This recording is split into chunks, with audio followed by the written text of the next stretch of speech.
about anyway? Anything you want, really? Well, he started on the 9 circles, so... Yeah. What'd you read on the 9 circles? Evening, ladies and gentlemen. I've got Cookie, Days, and Peter with me. Friday night hangout. Sit back, relax. If you want to join us, no problem. Give us a shout and I'll drop you a link. We've just been walking a quick look over at the 9 circles. We're not all that well. I'm not great up on it. I'm not sure about yourself, Peter, what you know on it. But like I say, I've only picked it up last night myself, so I just read a couple of articles on it, really. Mm-hmm. But they're bloody long articles as well, so it's like I get eye problems, sat in front of the screen all the time. I get migraines from reading all the time, so I have to do it in stages. Alright. About 3/4 of the way through a second article, and it's quite disturbing, really, what they've been doing, isn't it? I don't know whether you've actually read it. I'll pull one up now. One of the articles.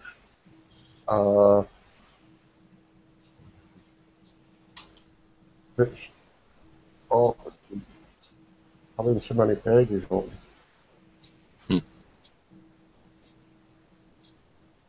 Can you actually see this screen share? Yeah, we can. Yep, no problem. I'm going to go back onto the main page. European royals killing naked children for fun at human hunting parties. This is one of a series of articles taken by eyewitnesses' testimony before the International Common Law Court of Justice in Brussels.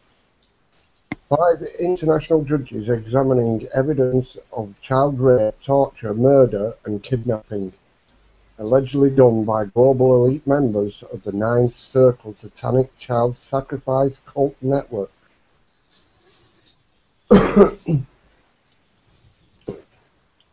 Regular cathedrals, the Vatican, on private estates, boards and government military bases in Belgium, Holland, Spain, Australia, Ireland, France, England and the US. At least 34 child mass graves sites were identified in Ireland, Spain and Canada and refused excavation by the respective governments. Crown of England and Catholic Church, named as present in the 9th Circle activities, were Pope Francis, former Pope Ratzinger, Anglican United Church of Canada and Catholic Church officials, including cardinals, members of European royalty, including Queen Elizabeth and Prince Philip, officials of the Canadian, Australian, UK and US military and governments, including the USA's CIA, plus prominent government ministers, judges, politicians, businessmen from the US, Belgium, Holland, Canada, Australia, France, Ireland and the UK. Teens were drugged, stripped naked, raped, hunted down in the woods and killed by European royals, according to this week's latest eyewitness to testify before the International Common Law Courts of Justice in Brussels. The woman was the 4th eyewitness to give accounts about these human hunting parties of global 9th Circle Satanic Child Sacrifice Cult Network. The former member of Netherlands criminal drug syndicate known as Octopus testified that the victims were obtained for these human hunting parties from juvenile detention centres in Belgium and Holland. In 2004, I was on voluntary, not myself, I was on involuntary witness torture, involuntary witness to torture, rape, and murder sessions of drugged children performed in a group of high-ranked people of the Netherlands, stated the woman.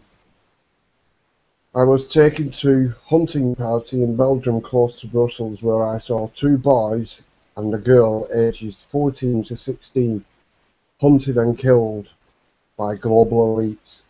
The human hunting party was heavily guarded by Netherlands Royal Guards. I was told King Albert of Belgium was present. 4 eyewitnesses confirmed that children and youths they were forced to attend human hunting parties where they and other children were raped, some killed. The deceased boys' penises were cut off. Allegedly, there was a Dutch countryside palace where the boys' penises were displayed like trophies on the wall. Some hunting parties were hosted on the Guards of Belgium, Queen Beatrix Palace. This is a very long, very long. I don't intend to read it all out, but I was just giving you some idea there. What I did is pulled out some key words in it. Decapitated, dismantled children in Catholic mass grave sites were ritually murdered. This is on the 12th of June, this has been published. Marks on the bones of nearly 800 children found in Roman Catholic non-septic tank indicated they had been ritually killed, a source within the Irish Garda police force revealed this week. I pulled out, as you can see, I've highlighted the 800 children. I'll pull that out and chase it up and see if there was stuff to back it up. And this is where I got to. I've not actually read this one. The entrance to the site of a mass grave of hundreds of children who died in the former bombs to cause home for unmarried mothers and is seen in Torm County, Galloway. It looks like it's been going on for quite a while. Grave of almost 800 children was found that it must cooperate with any inquiry into the discovery. Ireland is considered an investigation into the government called deeply disturbing discovery of an unmarked graveyard as a former home run by Bon Secours sister where 796 children died between 1925 and 1961. But I don't know whether you've actually read anything on this, Peter. Well, these stories come up once in a while. I believe pretty recently they tried to dig up a 16-year-old at Buckingham Palace. Yeah. Or they did dig up a 16-year-old there. So, yeah. But this is going on for ages. So this is not something new or something that they just invented or just doing now. It's very old. It is, yeah. Bathing in virgin blood and those superstitions. I know the Dutch royals are very much into superstition and the paranormal and all that stuff. So Countess Bathory. It's a historical figure you can look up doing basically the same kind of stuff. Used to like bathing in the blood of virgin females because she thought it would keep her young and powerful and all that kind of stuff. Yeah. It's back to the blood power stuff again, isn't it? You know, these people, if they are people, but whatever, these people are obsessed with that stuff. More like animals, aren't they? Yep. That's the ultimate sacrifice. It's what the Inca did. It's what all of them do. Well, where do they get these ideas from? I think they just presume they offer up innocence, something. Like So the blood of a virgin, things like that. yeah, that's one side of it. I think there's probably a big sexual part of it. It's because you are, the way they view it, this is my interpretation, the way they view it is you are taking on board the energy of that being. So the younger they are when you kill them, you know, babies are the ultimate sacrifice. The younger they are, the bigger the packet of energy of their potential life force that you claim. Yeah. So if they kill you when you're 80, you ain't got a lot of time left. There's not a lot of life force for them. If they kill you when you're 2 months old, that's a massive packet of energy that they're trying to tap into. Yeah. Hello. Hello. Hi, Lisa. Hi, Liza. Sorry, Cookie, love. I don't know what to think about your hat. Maybe I should explain it then. It was because there's been recent news articles and reports talking about, and this is reference to Europe and the UK, how if you are against fracking, you are somehow a Russian agent trying to keep up the Russian gas deal. So I thought I'd put my Russian hat on just for some silly acknowledgement. I knew it was a Russian hat. I just knew it. You know what you're talking about? You know, this evidence that's coming forward. I can shed a bit of light on it. And you're right. This has been going on for ages. But the difference between then and now is that this is now all. We've talked about this internet being an incredible venue. This is all coming to public view. And the reason I think that this common law court's being established and this is all happening is mainly due to a Canadian by the name of Kevin Annett. And he started his journey being a I'll just make this really fast. Being a pastor in BC with the Anglican Church, and it was mostly Native people living in the area, but it was just white people going to the church. And when he went in there and he tried to, you know, minister to these people, and he realized pretty quickly that the people that went to church were the ones that were, you know, screwing the Native people out of everything. He went into the communities. Long story short, he was let go from that church because he tried to do what he felt he was sent there to do. But then he started, like the Aboriginal people in BC, they started opening up to him about things that had been swept under the rug, all in the name of, you know, the Queen and the Church, and like tons of murders, all these things, like all these.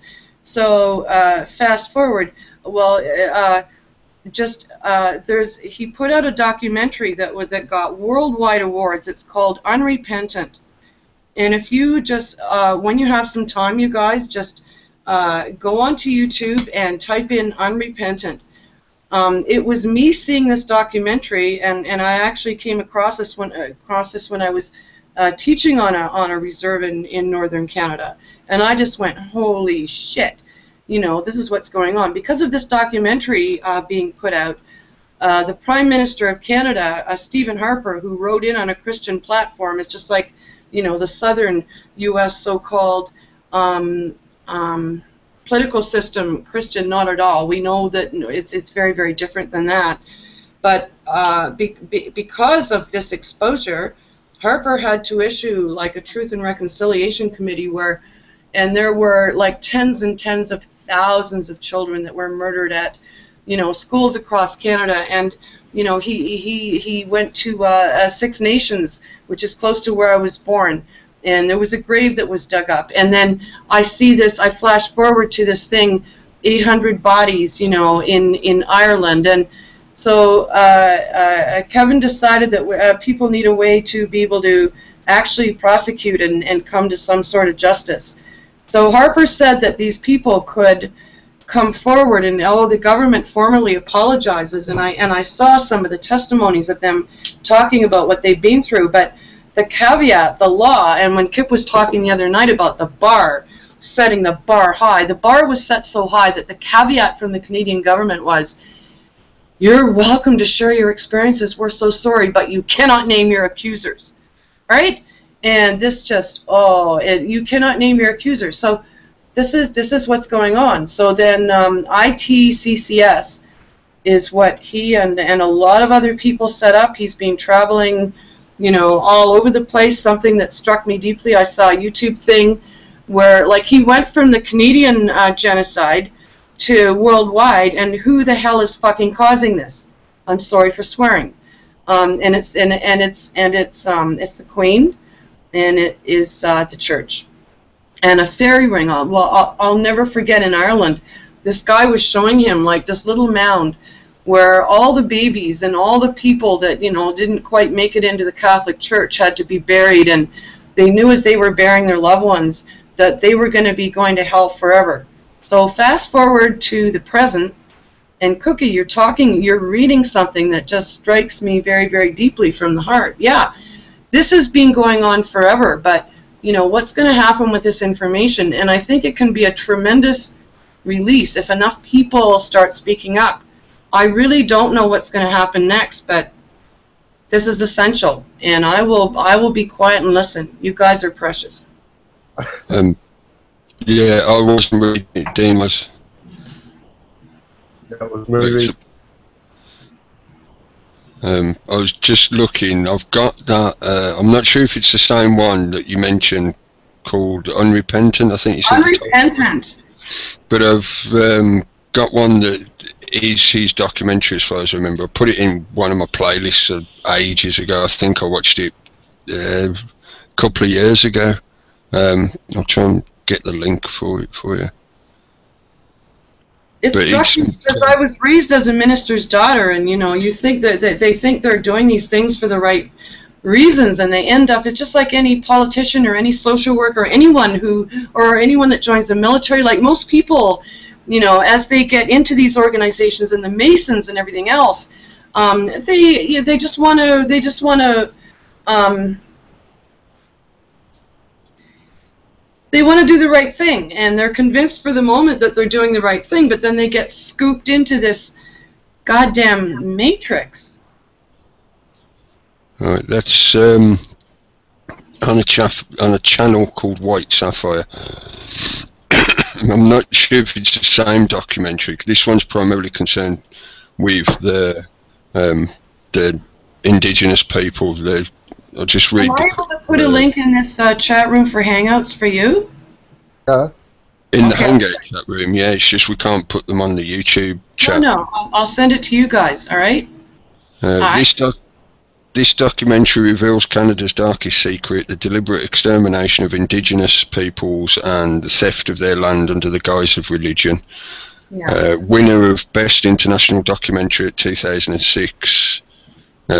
A couple of different titles like that. So yeah.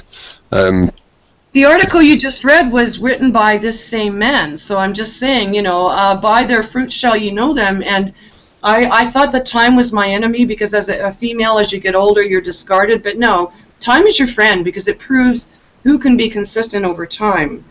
And this is his history. And you're reading this article, and I think, like the previous pope, he stepped down, and I think it was when this kind of broke through and it started to become, common knowledge. Now the Catholic Church is coming out recently and saying that raping a child may be a sin, but it is not a crime. No, it may be a crime, but it is not a sin. And I see a total focus everywhere on pedophilia. So what they want us to do is all sup at their table and be all agitated because of what they're doing. And you're right, when you cull a child, I never understood the pedophilia until someone explained it to me, that they cause that child to have like explosions in their head, and the lights go off, and it's all this goes back to similar to Greeks, and it goes back like why? Because to incite high emotions or extremes in the mind, in the brain, in the spirit, increases supposedly the amount of energy that can then be tapped. This is why culturally, like for example, some cultures would torture the victim before they finally killed them You know, the Apaches classically, you know, the kind of mythology behind the Apaches torturing people to claim their energy from them. This is all that blood magic stuff. Yeah, it was down to a fine science, and I was just in Chichen Itza where they cut the hearts out. They had to be pulsating for them to be accepted by their gods. Yeah. They had to be the moment of being alive. You know, as well. You could look at now. I mean, you know, take this as you will. It's up to you how you take on board this stuff. But if you watch the interviews or talks between David Icke and Credo Mutwa, I saw them all. That goes into a lot of how exactly the same processes in the African culture as well. And you can find this stuff all over the globe. Doesn't matter which culture you go to, this infection, this virus kind of mentality is there somewhere in one way or another. Well, Egypt wasn't that good. You know, there's a Haiti voodoo connection. So, all right, we see this. We finally see it, and it's glaringly obvious. I think the fact that we see it is a good thing, and that we can even talk about it like this. You know, we're not in Russia. We're not in any country where we could not put our voices out and be heard by one another. This is quite the miracle, in my opinion. This is better than communion. Actually, this is communion. This is the gun pub. And you guys don't have guns. In Canada, we don't have guns. All my American friends have like 50 guns. Our words are our swords. Yeah, they are. Your word is, you know, your word is, it can be a weapon. It can be, yeah. Yeah, we were talking about this earlier. That was why I suggested, like, change the name slightly so it was Gunn Inn, gunning, as in, you know, we are gunning for this stuff. In one way or another. Yeah, but guns, you know, war is all about guns, and that's how they make their money. As a female, to me, when you're putting gunning into an active thing, which means there's a target and an enemy and something dies, that's not an uplifting thing. But Gunn Inn, I-N-N, to me, an inn is where we all, it used to be inns, even the inn, oh my God, Jesus was born in an inn in the stable. You know, so, I mean, they're words can be weapons, but we can, you know, we can dance with words in a way that, I don't know, am I making sense? Yeah. Because we're dealing with ideas and concepts and pre-held belief systems and bullshit paradigm thought processes and psychological and spiritual manipulations and infections. That's all dealt with words, with the contest of ideas, not physical force, yeah? But it does go back to the ancient death cults like Egypt and the Inca death cult, and this is just another 2.0. I think those two are related. I think the South American, well, the majority of the American continent's indigenous peoples come from the same background as what rose up to be Egypt, etc. in the African continent. They've got a shared lineage. It's just that it's mainly hidden from us or lost through, you know, the distance of time or whatever. I think But the there's shared just lineage too is many ancient. similarities. You know, I really do. I'm sorry? I think the shared lineage is Asian. I think there were waves. I think there's been waves that have gone, you know, populations that have moved around the earth. And when people say Columbus discovered, I mean, we've just been sold such a pack of lies. There are places, I don't even want to go there. Columbus discovered the piece of paper that he wrote his name on, say, I own this. Yeah. No, the Spanish king owns this. Already abdicated, didn't he? Nah. Yeah, I mean... All the gold went to Spain, so... So that's why we have Thanksgiving, because the native people taught the conquerors how to survive through the winters until they could annihilate them. But you're right, you know what? They had exquisite systems of torture, and this used to really disturb me, because I grew up thinking, oh, the native people in a teepee, you know, they loved nature, and I'm a nature person. Oh, no, that's not the way it was. And then yesterday on your show, I like your chat. It's nice. There's some very Really, really interesting comments that people post. And what I finally realized was, I keep thinking, why, you know, there's plenty of room for everyone. Why can't we all get along? But if there had been like no wars whatsoever, or any of these things going on, and if everything was all nicey-picey, what would be the population on the earth? So, I mean, there is a function. Nature used to perform that function, and I really foresee that we could have some real plague, you know, that's going to wipe out a lot of people. I gotta disagree in general, because by what you're saying, that means it's okay for us to kill people off to help keep the population down. No, but I'm trying to understand the logic behind it, you know? That's If there were no abortions, like when you look at just abortions alone, if you know, if I don't know, it's... Too many people use too much resources. And resources to them is money and power and wealth and everything, so... They have to call it. Yeah, like a dragon, they need a big hoard, a pile of treasure to sit on top of. So they can't allow you to all have treasure as well, so they need to keep your numbers down so that there's enough treasure for them to pile up and sit on top of. And run around and chase naked children in the bush, you know? Like, when I first heard about the royals, I was raised by a mother who just thought that the earth, you know, she's from royal old England, and the sun rose and set on the monarchy. She certainly doesn't feel that way now, but there were certain things that disturbed me, and one of the first things was that when I found out that the royals took part in these fox hunts, and just to me, I never even thought it would be children, but just the thought that this fox would be let loose, and it was all for the pleasure, and they all, you know, they all had their ranks, and the more I found out about that, I just went, this is sick, and I shut down.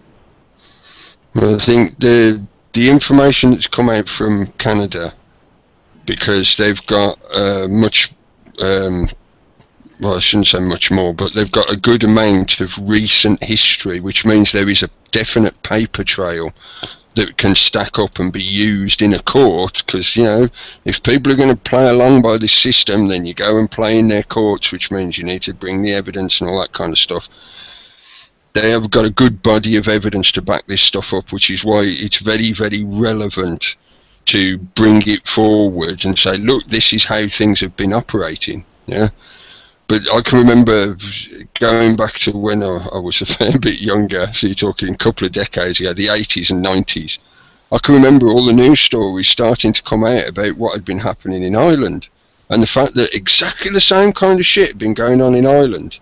So when I saw that recent news article about the, you know, the septic tank full of nearly 800 bodies of children, it was like, there you go, there's another solid piece of evidence that can be used to back this stuff up.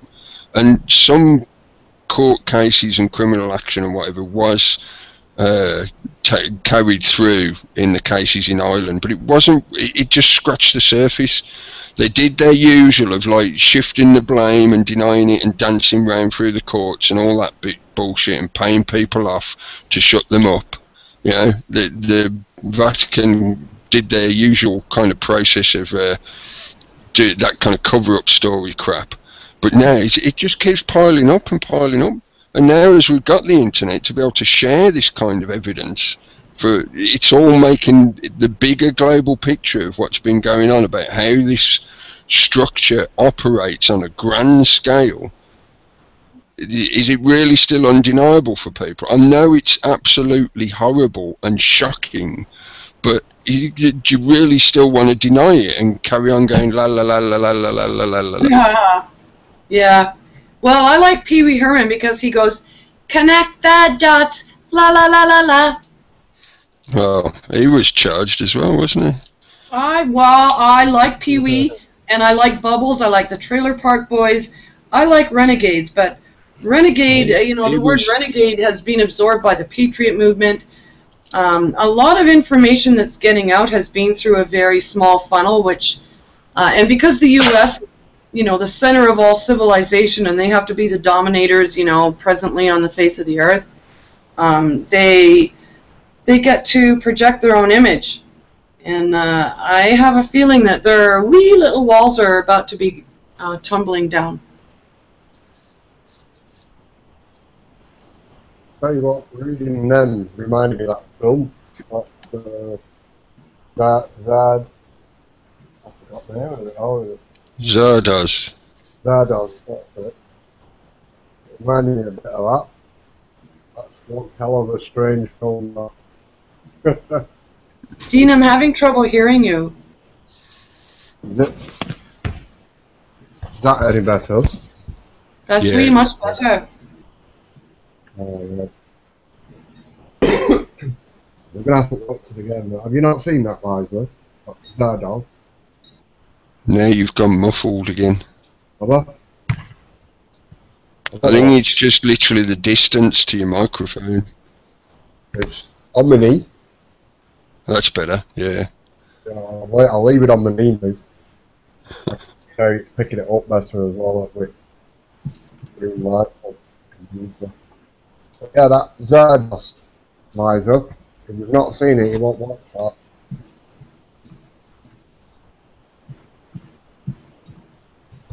You there, Liza?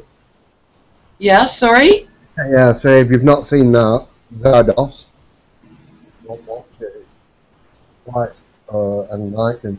It's a good film, isn't it? Okay. I don't watch a lot of movies, but not a watch that. Maybe you could spell it. Can you spell it? It's Said, Z-A-R-D-O-Z.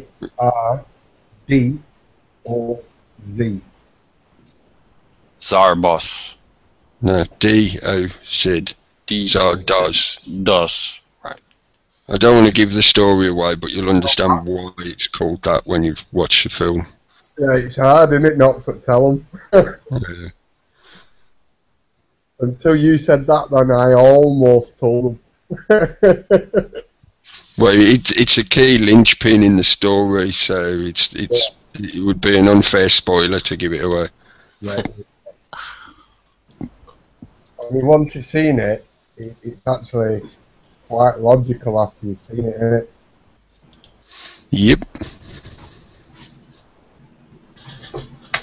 So yeah, tell you another one I come across today. Daily Telegraph.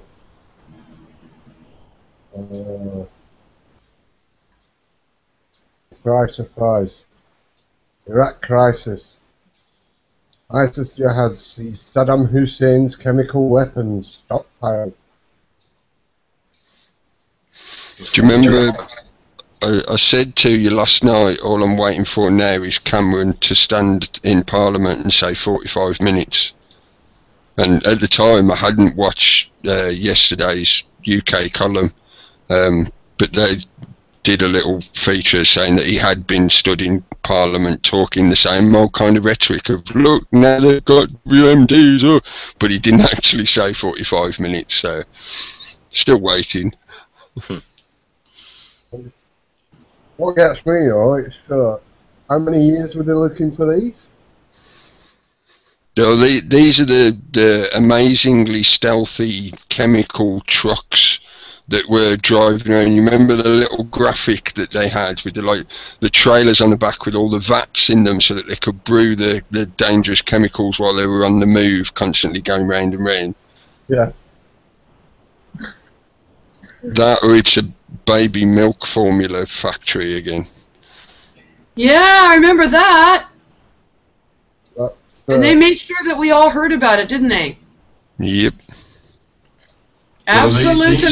The amazingly stealthy chemical trucks that were driving around. Remember the little graphic that they had with the trailers on the back with all the vats in them so that they could brew the dangerous chemicals while they were on the move, constantly going round and round. God. Liza, if you're watching the YouTube stream, mute the YouTube Oh, stream. shit. I'm so sorry. Yeah. That's alright, that's cool, thank you. Oh, alright. It's just otherwise it feeds back into the room. Oh, I know. That was a mistake. I shall not have another glass of Merlot. Oh, guys, They shalt have another glass of Merlot shall be the whole of the law. There you go. According to Cookie, all right. Then I'll clink to that. Sorry, Peter.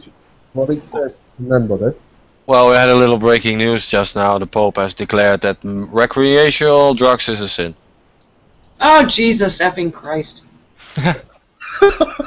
Yeah, but aliens are our brothers. Exactly. Baptized. Yeah, the weed is bad. And yet Hillary Clinton just came out, one of her running for president things, she just said that, yes, medical marijuana should be approved for people who need it for medical reasons, and yet it needs to be dispensed by the government.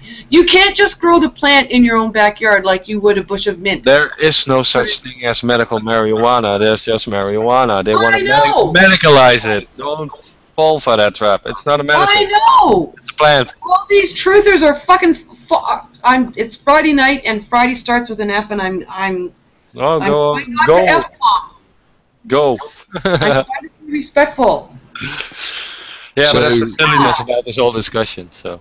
So let me get this straight. It's evil and nasty, and you're a horrible person if you smoke weed, but it's okay if you rape a child. And you're in jail if you smoke weed, but you can rape a child. That's okay. You're one of the boys, or yeah. I believe he had the. But I think there's women that are involved in this. All right, but I think the ones that are actually, I don't know. I don't even want to talk about rape. Change the subject. I think we've covered it well enough. You're pretty resilient if you think then of all the children who've been like abused.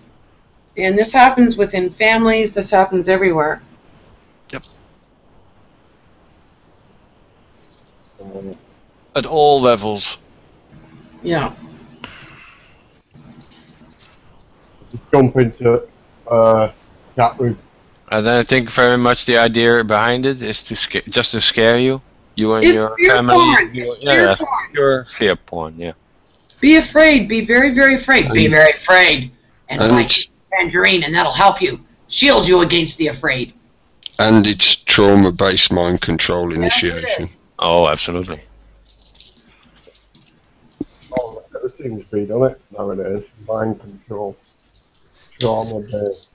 Yeah. The child is abused, which initiates the mechanism, and then they are subjected to the kind of cultural content and societal pressures that we have in this current, what shall I call it, this current odour of society, and that builds the mind control, that builds the Warrior and Princess programming. And abuse causes abuse in later life. So people like Cameron and those, I'm pretty sure they were abused when they were young. Yeah. You know, it wouldn't be a surprise, would it, Peter? You know. No, I'm sure of it. They're both, well, yeah, they were both boarding school attendees, weren't they, in the old boys' club, as it were. And Cameron was in the Bullingdon Boys Club, and you don't get into that club unless you're willing to go along with those kind of initiation ceremonies and all that kind of shit. So, yeah, pretty guaranteed he has been. Mm-hmm. Yeah, Skull and Bones, you got to lie in a coffin while you jerk off and talk about, you know, things that bond you to these guys. Oh, God. I feel Yeah, but that's also an Egypt throwback to Egypt, where what they did in the main temple. It's the masturbation circle. So it's so old, this stuff. Can I ask you a question, Peter? Sure. With Egypt, this is just what I have like gathered, but correct me if I'm wrong. With Egypt, it was like the rise and fall of something. As it was rising, and I do a lot of reading. I read a lot of stuff, and I especially like if I can read anything that comes like originally from the Times. But it was the rise and fall of something, and in the beginning, it was just incredible. It was pretty magnificent in terms of their knowledge, and I feel like their resonance with actually with the earth. Am I wrong? I think you're very wrong. Yeah. I Okay. think they're just a prelude for what we've got now. So. But did the pharaohs not start out? Do you think that they just were all playing a nasty game? Yeah, it was all about the temples and the rituals and the keeping the people dumb and ill-informed and praying to gods that don't exist and including themselves. So. Yeah, spiritual vampirism to keep themselves in power. Yeah. They built those monuments for their gods in the end, and it was their king that told them to do it. Okay. So, and it's the same what we got now. It's the king telling us what to do, and we say, or they say jump, and we say oh high. And I think maybe the impression that they were more advanced or more splendorous at the beginning of their existence, their beginning, for me, that's from them carrying forward some ancient knowledge, which was what they used to enable them to set up a lot of the systems they had, build the things they had, blah, blah, blah, blah, blah. But they weren't the ones that originally came up with that knowledge. So gradually, over time, it fades, becomes corrupted, forgotten, you know, all that kind of stuff. How old was King Tut when he became a pharaoh? Was it 14? Basically a child, and he got married. And they suffered from this infection, which some out there would talk about like archonic and jinn possession and stuff like that, which, you know, that's one aspect to it if you want to look into, which is interesting. But let's say you have some survivors of an ancient civilization that had quite high technological ability, but they fell into an extreme form of kind of nepotistic psychopathy. I'm flicking back again. Yeah. They bred amongst themselves because they were obsessed with the idea of that blood magic and the power of their own blood. They thought they were demigods, so they thought they could only breed amongst themselves. They couldn't live normal lives. Yep. So you had this mad incestuous family line that it just degenerated and degenerated and degenerated, and they got madder and madder and madder. With the Romans, and the same is happening now with the royals. But it's Well, just but that they originate from science has advanced a bit, so they have a little bit more under control. So they know how DNA works, they know how blood works, they know about how the inner workings work, and they take advantage of that. So they have moved beyond this. But yeah, to them it's still a ritual, an old classic ritual. Did these people obsessed with keeping their bloodline alive, did they originate from Earth? Well, that's a big question. You know, is that why the obsession? Because to me, we're all, you know, we can all interbreed here, and it's... Well, it all started from somewhere with one, right? The first mother. Yeah.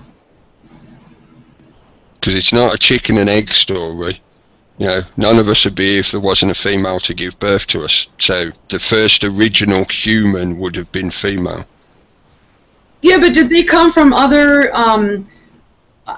like, I don't think the Earth is the be-all and the end-all. I think a lot of stuff that's happening here is people who are here who originated elsewhere in the planetary system.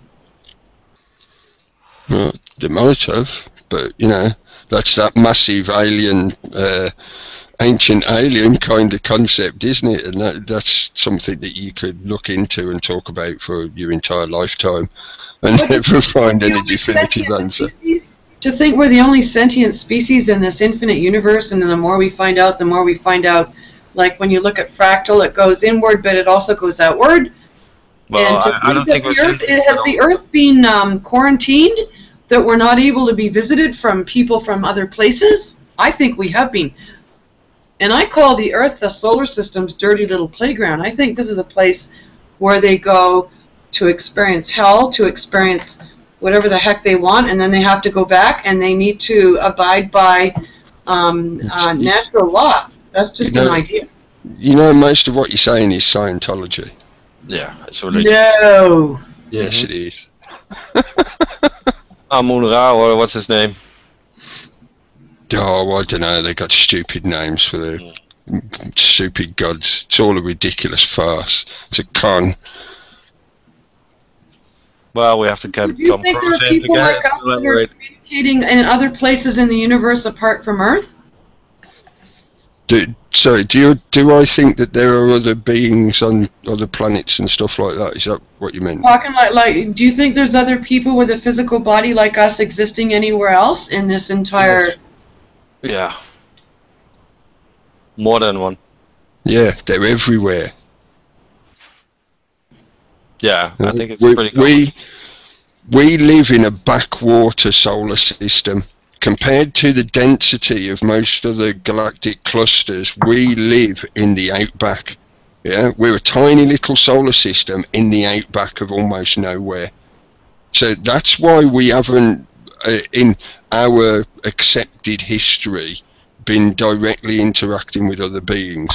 But simple logic and mathematics is undeniable, I found, that there has to be lots of other life out there, and it's probably just because we're sort of out of the way a bit that we've hardly ever encountered any of them.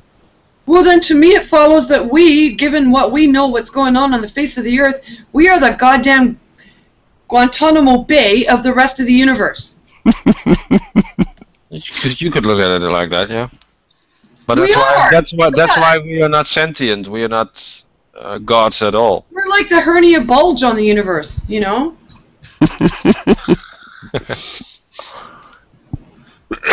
At least we know it, you know? At least we know it. Well, if I were an alien, I would just turn my ship and run. If I was accidentally hitting Earth. No, on the dark Place side, I want to be. on the dark side of the moon, there's a big no entry sign been painted by the aliens. Yeah. Don't go here. Don't go here. Stay away. Let me also put it this way to you. A lot of what you're saying is the kind of this is purgatory concept. Yeah? And Feels I'm like sorry, it. it's not. This is not hell. This is not Oh my purgatory. This is not the kind of Scientology perspective of this is a I'm not prison. talking Scientology, I'm talking... No, I'm giving you different versions of how the same concept is presented to people. Yeah? Right. Christian religion calls it purgatory and hell and stuff like that. Scientology gives you this concept of it being a prison for souls that have been stolen from somewhere else in the galaxy. All this kind of shit. Again and again and again, this concept keeps being rehashed and pumped out at the public. This is not hell. Yeah, I don't know how else to say it simply. I could rant for hours to describe when you about listen how to the it news- can't be. I'd say it's paradise and we don't see it. But it's paradise, so why is the news and everything we listen to and everything we're analyzing is about the hell that they're describing? To me, Proof of point. Yeah. it sounds like fucking hell. All we're doing is Wake analyzing. up. Well, they're saying Wake this, up. they're saying that. Wake up. That's the whole point This of it. is the whole point. Those mental, spiritual things, whatever they are, that like we've just been talking about, the ancient Egyptians who basically fell in on themselves, their own bloodline, etc. They are obsessed with this perception, yeah, that the only thing that exists is what they can materially put in their hand, and their blood power, and they have obsessed over this for millennia. And by that process, they have to subjugate us and make us believe the same as them, because then we will bow as servants to them, being the ones in power. It's what generates the hierarchical shape that they use to dominate us. Therefore, all the terror porn, all the fear porn, all the constant subjugation of reinforcing that you're not good enough, you're stupid, you're ugly, you're fat, you're dumb, you're black, you're white, you're gay, you're lesbian. All this shit to keep you dominated and not realise that you're already living like a god in paradise. You are the orgasm of God. Realise it. It is not a prison planet like Alex Jones likes to make you believe. That's bullshit. The constraints are you put the constraints on yourself. But why does alternative media keep, reporting this stuff? Riziak in the chat just said, if anyone thinks we're living in hell, please watch Ramdas, Baba Ramdas. You know, and it's true. Like, I did turn to Eastern when I realized the Christian Zionist thing didn't work, and I was definitely in hell with that. I looked to them, and they're saying, you know, oh my God, you don't just have one kick at the can. You have many times to live life. And then I realized, oh, that's being used to keep people in line. The fact that you come back and get another life, it means that you can be used and abused in this lifetime, but if you just shut up and, you know, if you're good, you won't come back as a dog.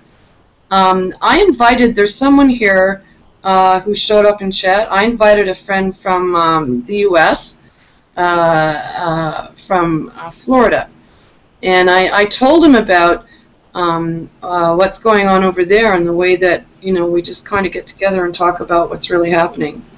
So, cool.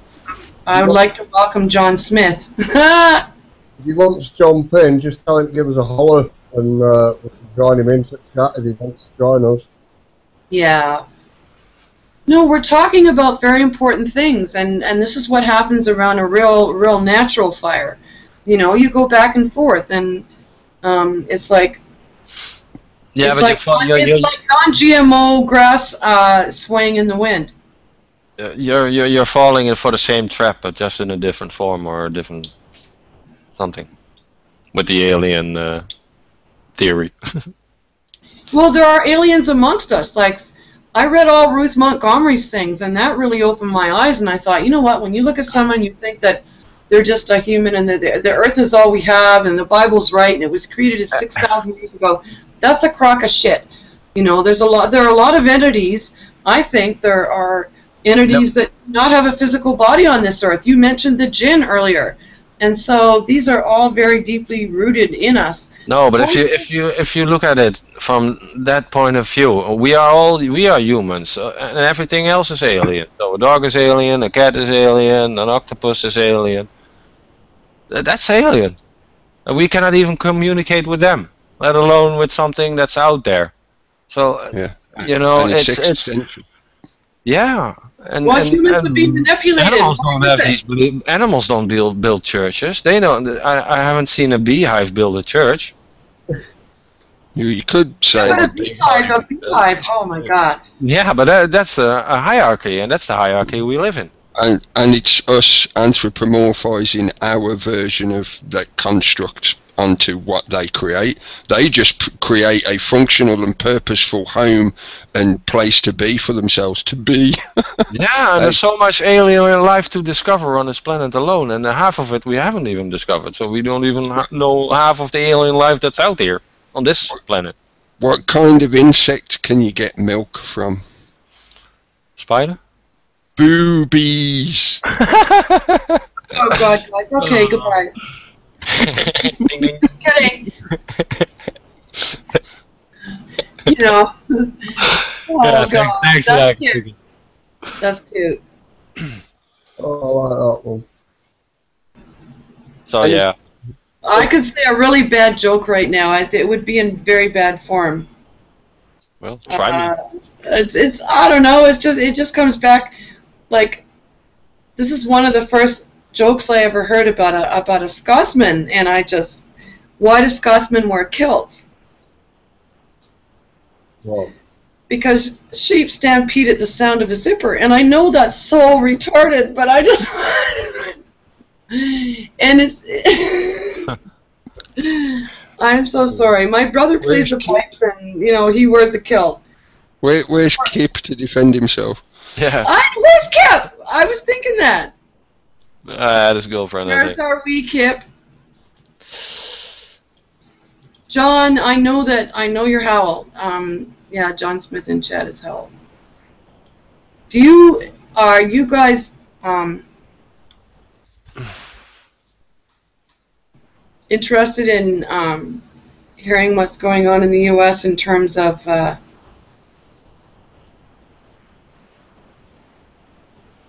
the whole grand scheme of things? Sure. Okay. I don't know if he can be added to the call. just asking him now.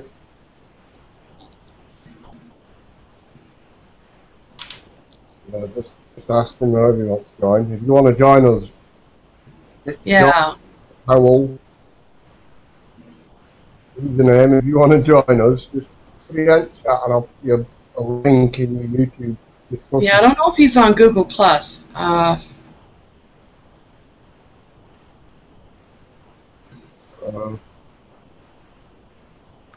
If he has a I'm used to if he has Skype. a I'm used to- Gmail account, he's on Google Plus. Okay. I'll put a link on his discussion page on YouTube. So if you go to your home YouTube page, press discussion, and it's in there the link to join us. Oh, what if I send him the link to What if I send him the link to the Hangout? Okay. See, I'm going back and forth between. Yeah, you can do that. You can just copy paste plus google.com hangout blah blah blah blah blah blah blah link. So I'm not beyond hope. I hate technology. I just want to let you know. And he'll just click that and it'll drop right in straight. Julio. Okay, I shall do that.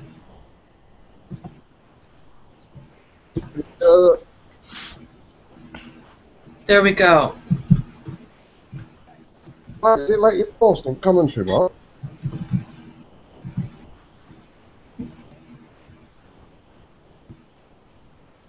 It won't let me post it. Yeah, we'll see what happens. No, I think we're all looking around and shaking our heads and saying, to me, a lot of people feel like the dog that ran into the back of the truck.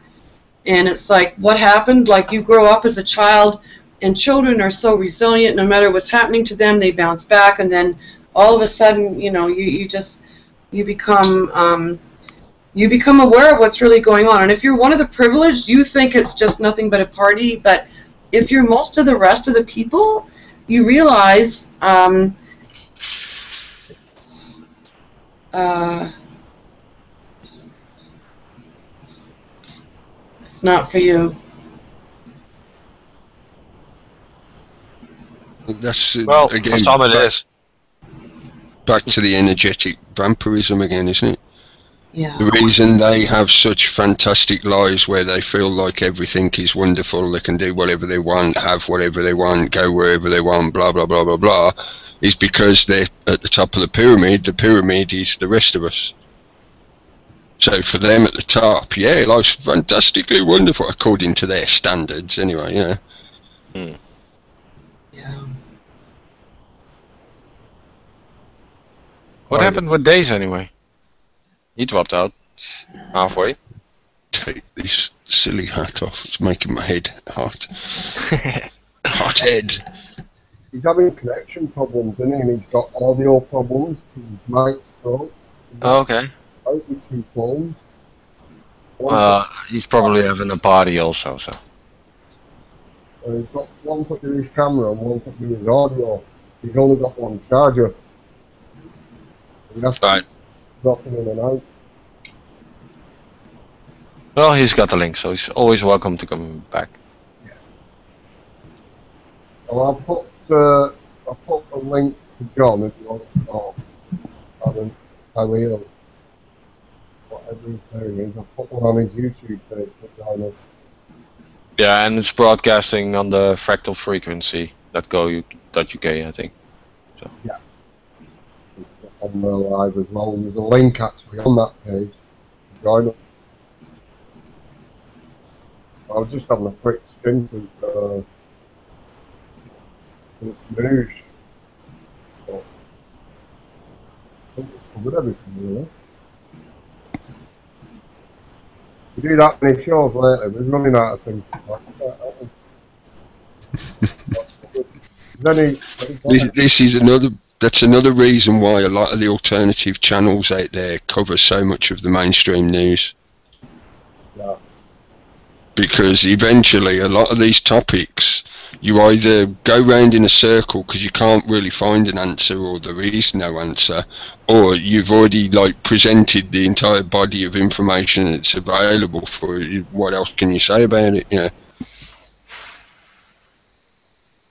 It's like a big loop. It just keeps looping and looping and looping.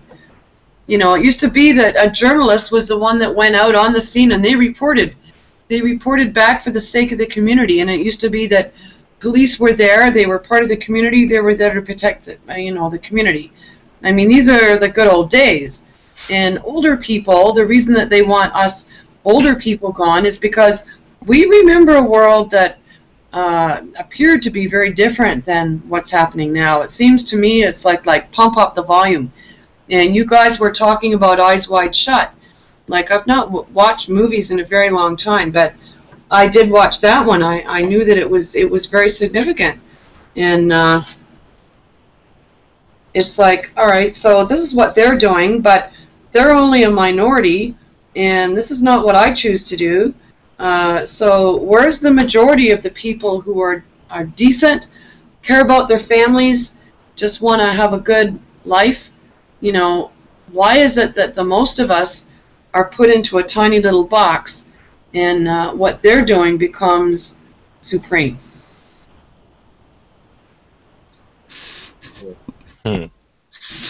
Because the majority of people aren't aware enough or don't want to be aware enough to see the box that you've been put in. Yeah, they're happy in it.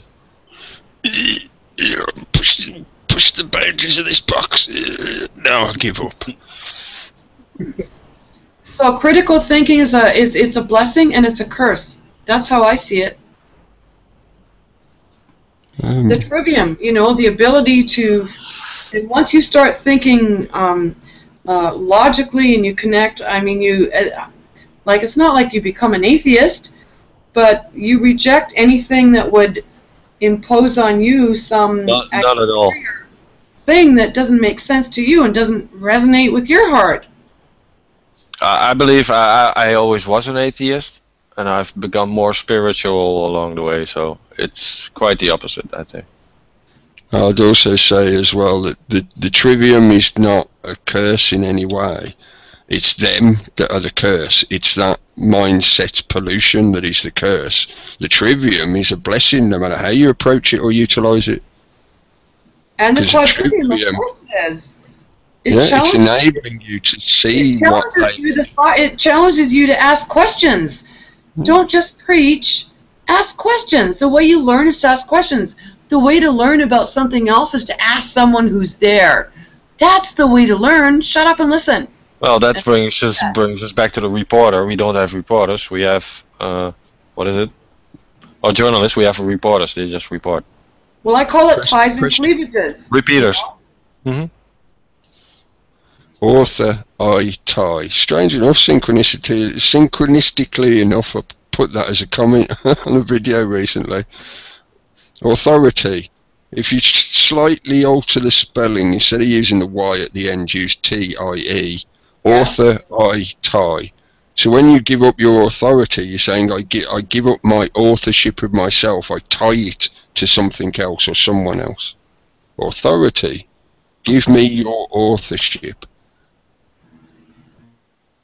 Got a hangman's noose around their neck, and they're pretty particular about the way they listen it before they appear in public.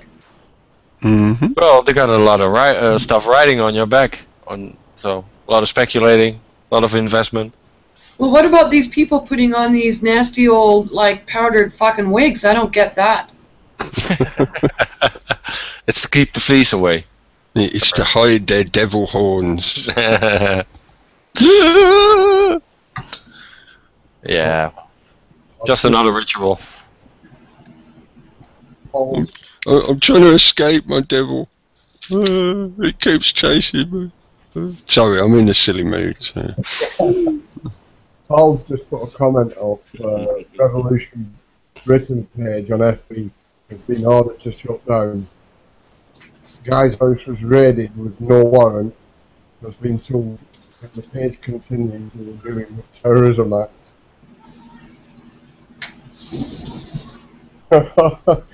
Getting worse than it. Yeah. Control of language controls ideas. Scandalous, that one. I'm not living with police, but it's just going beyond the joke now, isn't it? Absolutely scandalous.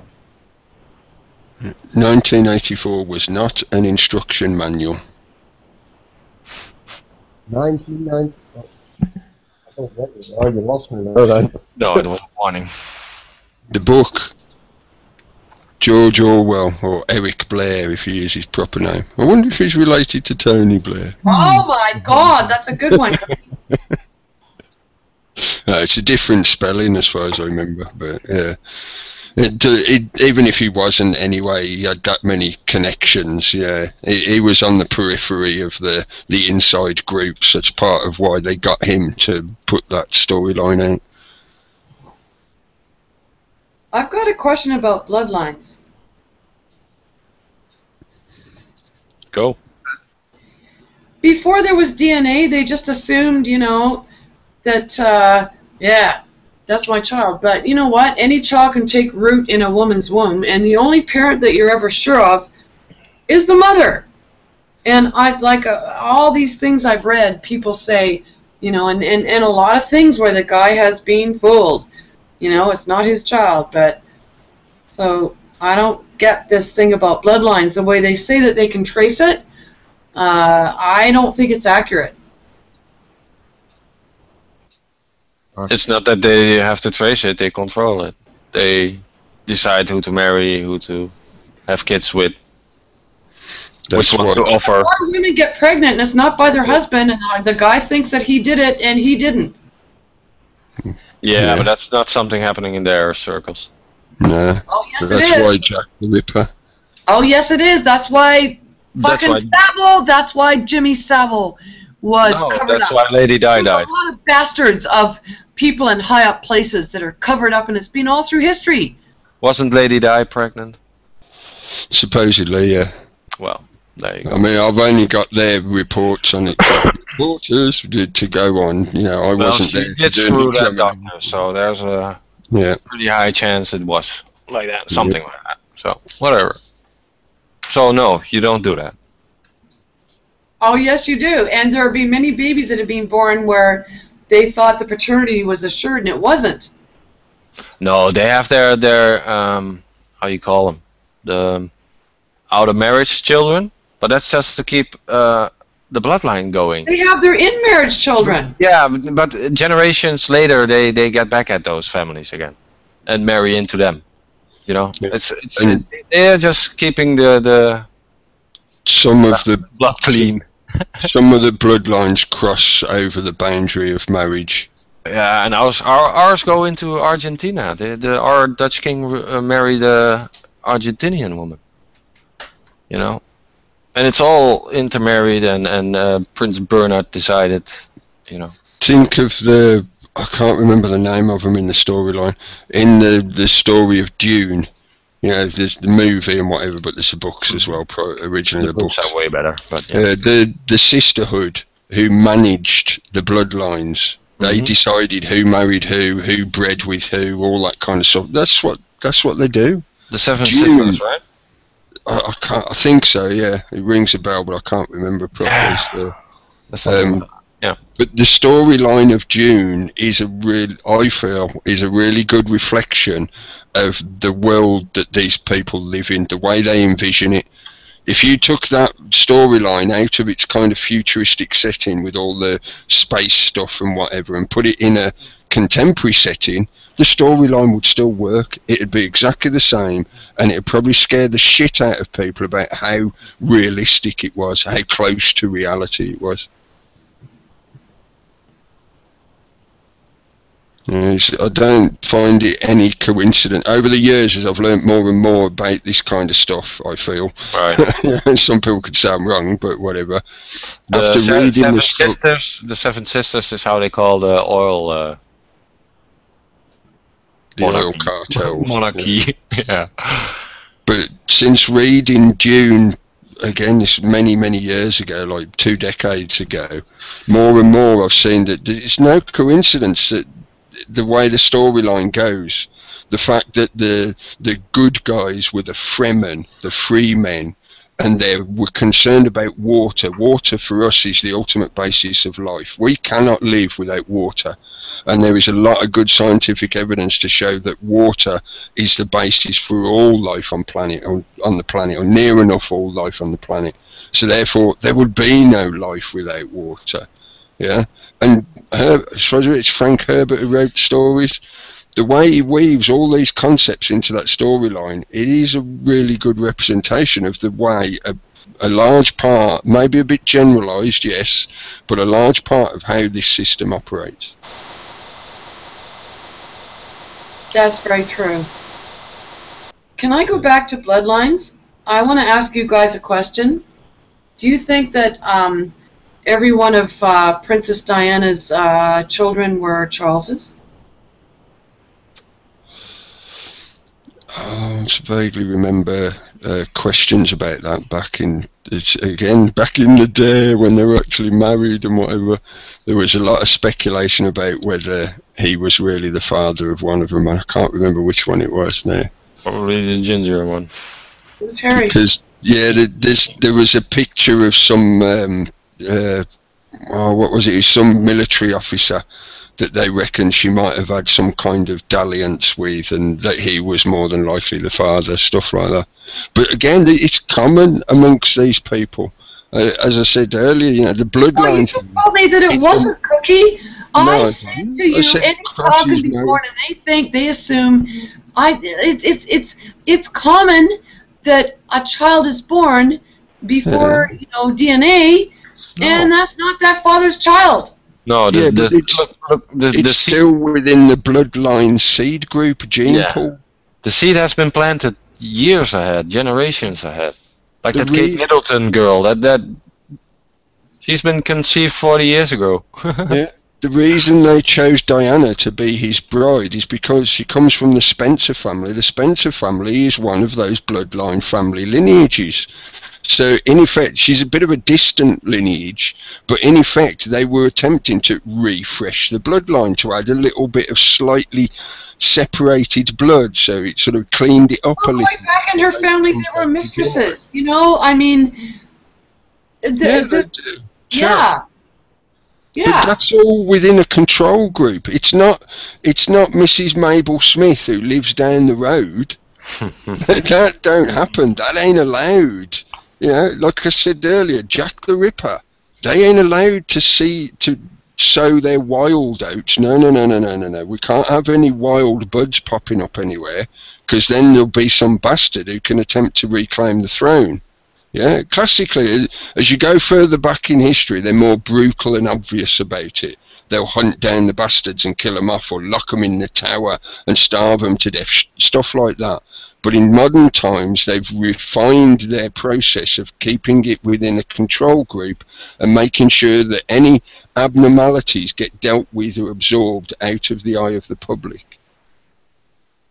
Yeah, they don't hold any power whatsoever. You know what? When I was in high school and I studied science, I really loved Mendelssohn's experiments. I really did. Because it was about, breeding different plants and the results that you would get and all that stuff. And now, like, 90% of the food that's on offer is GMO.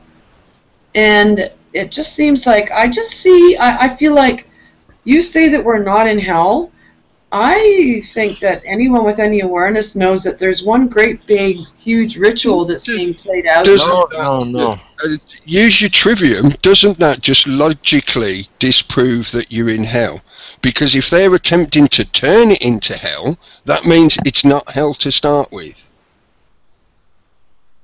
So if we're talking about them trying to turn it into hell, then we're in hell.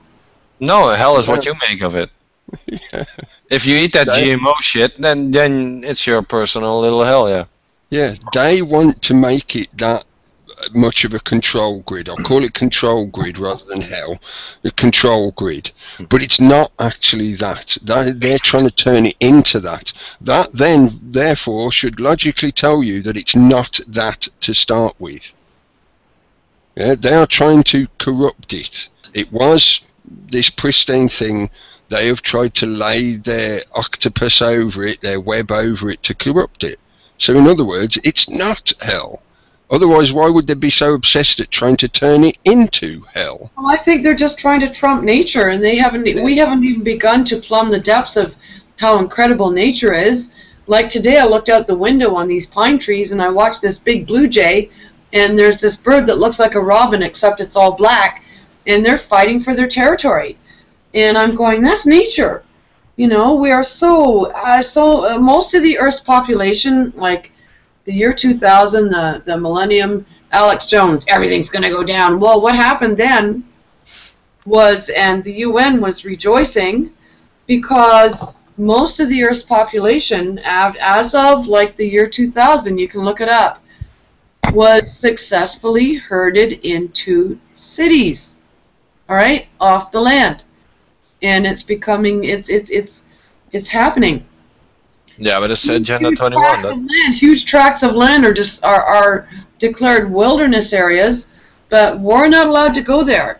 And it's because these wilderness areas, in my opinion, and many of them are being used for military operations. They don't want the public to know what's going on. So you just, you know, just be in your... Yes, they do. They even want us to spend money on that. They with Greenpeace and all those... just look at Africa. It's one big national park, owned by whom? Private persons. And they want us individuals. to occupy our time and energy with those kind of concerns, which is why they insist on you being drawn into like the global warming, climate change agenda, sustainability agenda. It's all tied into Agenda 21. They're trying to program people that this is the way it has to be. Get on board, get behind the flag. Yeah, I don't know if you ever saw them, but in the UK for a short time, thankfully they didn't run it for very long because there was too many complaints. There were these like public service advertisements where a teacher at the head of the class was talking that kind of global warming agenda, we need carbon taxes and blah blah blah blah blah, and one child in the class put their hand up to sort of disagree, and she says something mocking at him, and then his head explodes. So basically what they're saying to you is if you don't agree with us, you will be exterminated, you will explode, you will die, it's cake or death. And I call that rotten to the core. That's the Common Core school system that has been instituted in the U.S. Yeah, right? And I want to ask another question. I'm just going right out of left field.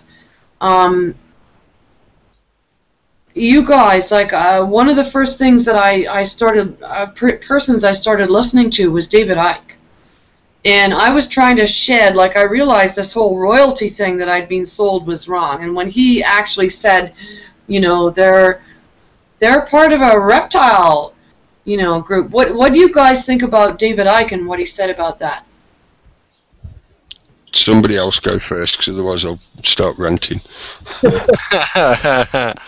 It's a meme he started at the end of his sports career or something, and he kept carrying on. He probably read something about the reptilian part of the brain and went off on that, and he got stuck with it. So he should have dropped it like a long time ago, and he would have been more credible than he is now.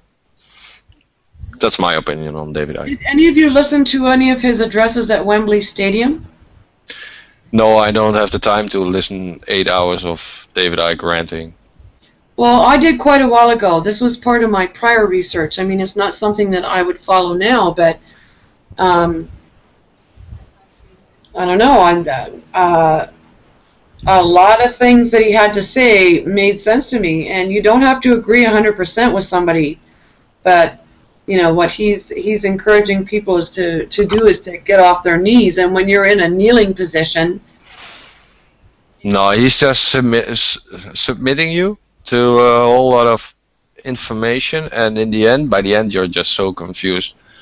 You don't even know what he was talking about in the first hour. Saturation download. Yeah. Okay. I don't personally listen to him myself. I've tried once, but it's exactly what you said, Peter. He fires too much and too flat stacker, and you lose. Well, I did. I lost complete interest in it. Yeah, nobody can take in 8 hours of information and make a viable or a judgment on all the stuff that he says. And it's in the words, and like you say, like we're saying all the time, words are weapons. And in hands like him, like those people who have the, well, I don't know, kind of a messiah complex, that words do become weapons, and they use them. and they abuse them. And I don't know. In a sense, The truth doesn't come from one person alone. That's one thing. Then you're like Jesus. It's not like that. It doesn't work like that. yeah. Can I do my rant now then? I'll try and keep it shortish. Sorry, you know I'm good at this kind of stuff, but okay, yeah, I've followed Ike's career since he started, and I say career in the sense of what he does now, not his old stuff when he was a TV presenter and a footballer and whatever. I knew he was on the TV. I remember seeing him when I was a kid, but no, I only took an interest when he started doing this kind of stuff. Read most of his books, watched, I think, probably all of the videos and lectures and presentations and interviews and all kinds of stuff that he's done. There are probably a few out there that I haven't seen or listened to, but vast majority of them, yeah, I've gone through them all. The lizard thing, and I'll address this primarily because otherwise I could go on for ages.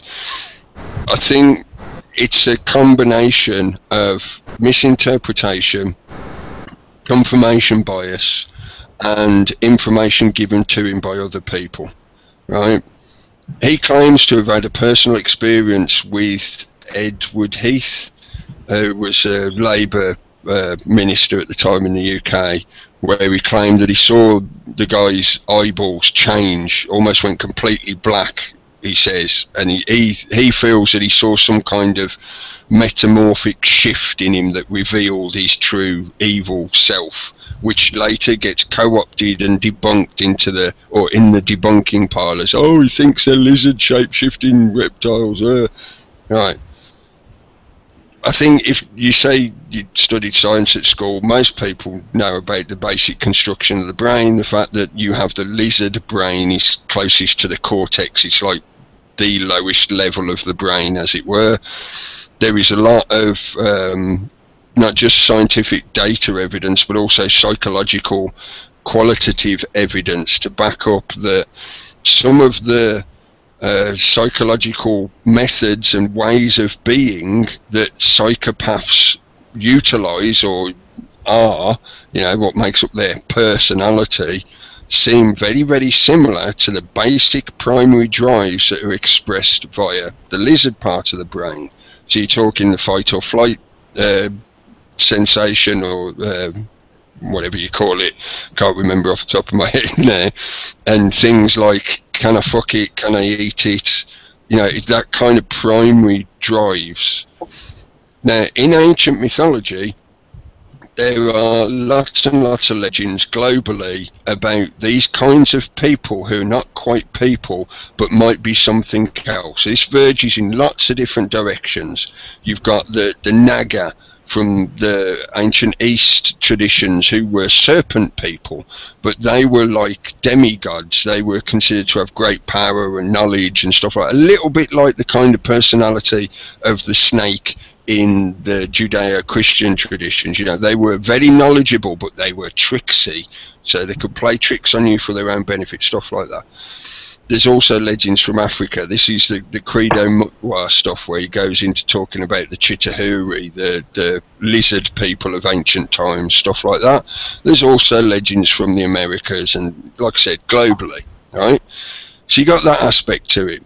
When you then progress this on and associate in more contemporary times this kind of understanding or comprehension that the psychopathic mindset follows very base brain drives, then it's not much of a leap to assert that there are these lizard people. There are these people who are not quite as high up in the sentience of their own brains yet, that they primarily go along via these lizard drives. Now, at the time, as Ike was sort of learning about a lot of this stuff, and he was going through his process like a lot of us do, when you first start breaching the denial barrier, you start getting this download effect, where you just like a sponge, you're looking for all kinds of information, must know, ask about this, look about that, read about this, and you're soaking up all this info, and that big picture starts to come towards you because you're getting enough information to get a view of that big picture.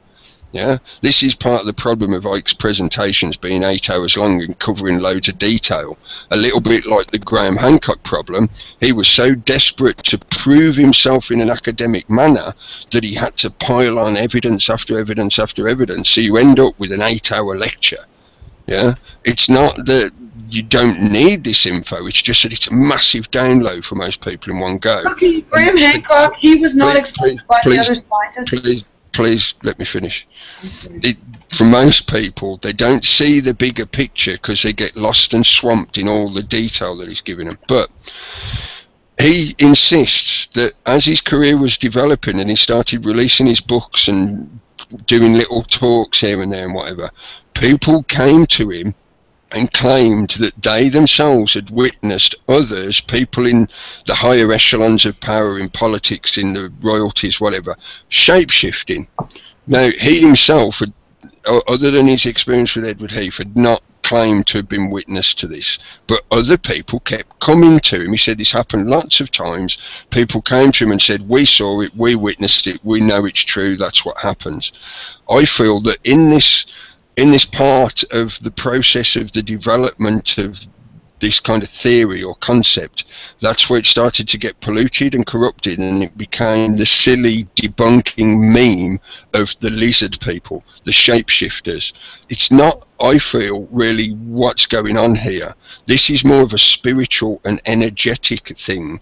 This is about an energetic part of your being that succumbs more to the baser drives of your being, so therefore it emanates more similar to what we understand of those basic drives, the lizard brain drives. Yeah, and it's proven, I feel, by that track of cultural history and mythology and social narrative that talks about these kind of people that have this corrupted mindset. The vampires, the shape-shifting nasties who lived on the other side of the hill that would come and steal your children, stuff like that. Yeah, does that make sense? So for me, Ike's stuff is well worth people looking into. But yes, there is that Messiah complex problem, and there is the saturation problem. Take your time with the information. Don't attempt to grab it all at once and just let it in, because it will freak you out. Take it a bit of time, go and check it out for yourself, like look into his stuff, like the history of the royal families and stuff like that. For me, it does make a lot of sense. There is a lot of stuff that he presents that fits together the jigsaw puzzle, but don't like the whole give me money, give me money, give me money. That for me is where he falls into the mindset that he developed in the BBC when he worked there. He thinks that he has to be stood up on the podium lecturing all this stuff to people and making them all go through some kind of like revolution or something. Yeah, anyway, I've said enough now, I'll shut up. No, I totally agree. And he tried to set, I mean, with all his so-called fame amongst, alternative people, he tried to launch his son on, like, I don't listen to him now, but in my whole, thing where I'm all of a sudden all this information's out there and I'm scrambling and I'm listening to Michael Zarian and I'm listening to Thomas Sheridan and David Icke. I mean, to me, they're all part of, what you search towards. It's like you don't need to agree 100% with what somebody says, and I see that exactly on this broadcast too. Like, there are people, we're calling in, we're listening to each other, and I think where we fall down is where we focus on where we disagree instead of, acknowledging where we agree. It's like a Venn diagram. There is an area, to me, in the middle where we all agree. That's why we're here. Yep. Yeah, you can certainly discuss the information that he brings out, but to me, it's not about David Icke or what I think about David Icke. I don't give a shit about him. But we mentioned the Queen and the reptilians and all that stuff, and I really do think there's something to that. Yeah, this is where... Yeah, but they're not human. It's the same as a vampire, same as a werewolf. Put it this way. Let me describe a situation for you. I've shapeshifted.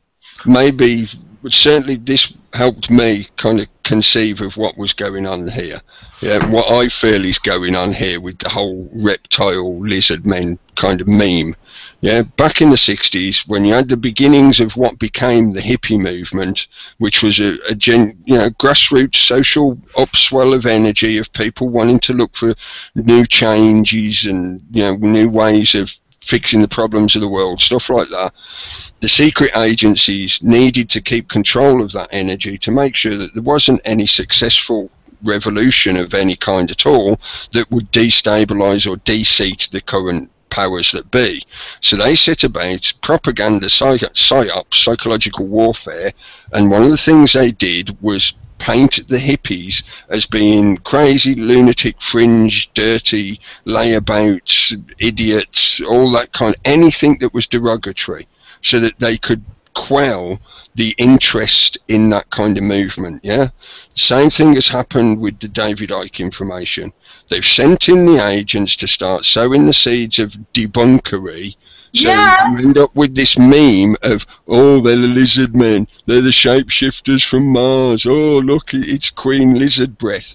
And I deliberately play with stuff like that to try and help people see that that meme is ridiculous. Look at the information. Fuck the meme propaganda psyops that's been doing on you. Yeah, it's a bit of entertainment and that's all. What is the actual information? So do you put Alex Jones in the same category as David Icke? No, he's worse. To a large, to a large degree, I would, yes, but I think it's more likely that AJ is a mockingbird. Yeah. But you know what? The Patriots, everybody thinks about that war, the Civil War, all that crap. And the Crusades, I feel like there's Crusades superimposed on Crusades, and I just feel like there's something that's marching on, and I'm trying to find, in the midst of all of this, just trying to find my bearing and saying, all right, where do I fit in, and where can I feel happy, right? Not fearful, happy, and appreciative. Yeah, okay, but you have to always be aware of con men using these memes and these conspiracy theories just to sell their shit. And there's so many of them out there, and they're clever. They are clever at marketing. They are clever at selling themselves or selling whatever they got. I've said. Go on, no. Finish what you was going to say.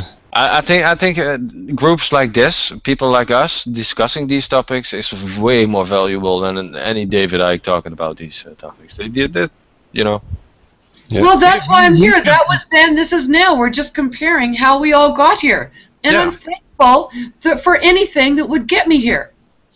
Yeah, but that's what David Icke is doing, basically. But he's just doing it all by himself and all for himself. And what we are doing is doing it all for ourselves and for everybody else. And that's, I think, something else, Well, Alex Jones so-called leads a revolution, but he lives in a gated community. Yeah, and he's the one that created that Prison Planet meme. He did. Isn't that brilliant? Yeah. And meanwhile, he's riding on the back of, Bill Cooper. I'm so sorry. A lot of people are feeling it, and that's bad. Yeah. That's hell. That's the hell that we're talking about. It's people like Alex Jones that create that kind of shit. Yeah, that's why they're often referred to as gatekeepers, because they're standing at the gates where if you get sucked in, you're going to be in hell of one circle or another. Going into a vortex. I listened to him and it turned my life around. I will be eternally thankful to him. I think a lot of people go through the same thing, and it's like you go through, when you lose something, you grieve, you're angry, and you heal. And I'm fucking thankful that I found him when I did, because I would not be where I am now without that. That's for a lot of people. Yeah. For a lot of people out there, you get to that point where, and this is why I'll say to people, look at Alex Jones stuff, watch his rants, watch his info, whatever, watch his interviews, but don't stop there, because he's just the carnival barker stood outside the gate, but he's really good, and I'll give him this, he's good at that initial attack. Yeah, so he helps wake people up because he does shout at them. It doesn't Yes, work for right. everyone, but it works for some people, because for some people they're so unsure that unless they've got some kind of authority figure shouting in their face going, "This is the way it is," they're not willing to listen. Yeah? I partially agree on that. He demonizes people into thinking they are all sheeple.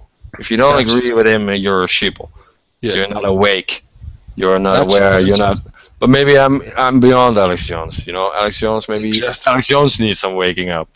Yeah. Exactly, mate. So, You're beyond him. and that's Don't that. move past. Yeah. All so I'm saying is that Alex he has, Jones is maybe a valid start, but move on pretty quickly. he has because his place, there's so and I much don't more out there than. people, I say sleeple. Can I just jump in for a second? He's showing up as John, but it's Cracker that's joined us. I just thought I'd introduce him because he's been that for a while. Just let you know that he's joined us. Well, evening, Cracker. You all right, buddy? Are you talking to me? Oh, hello. Hey, how you doing?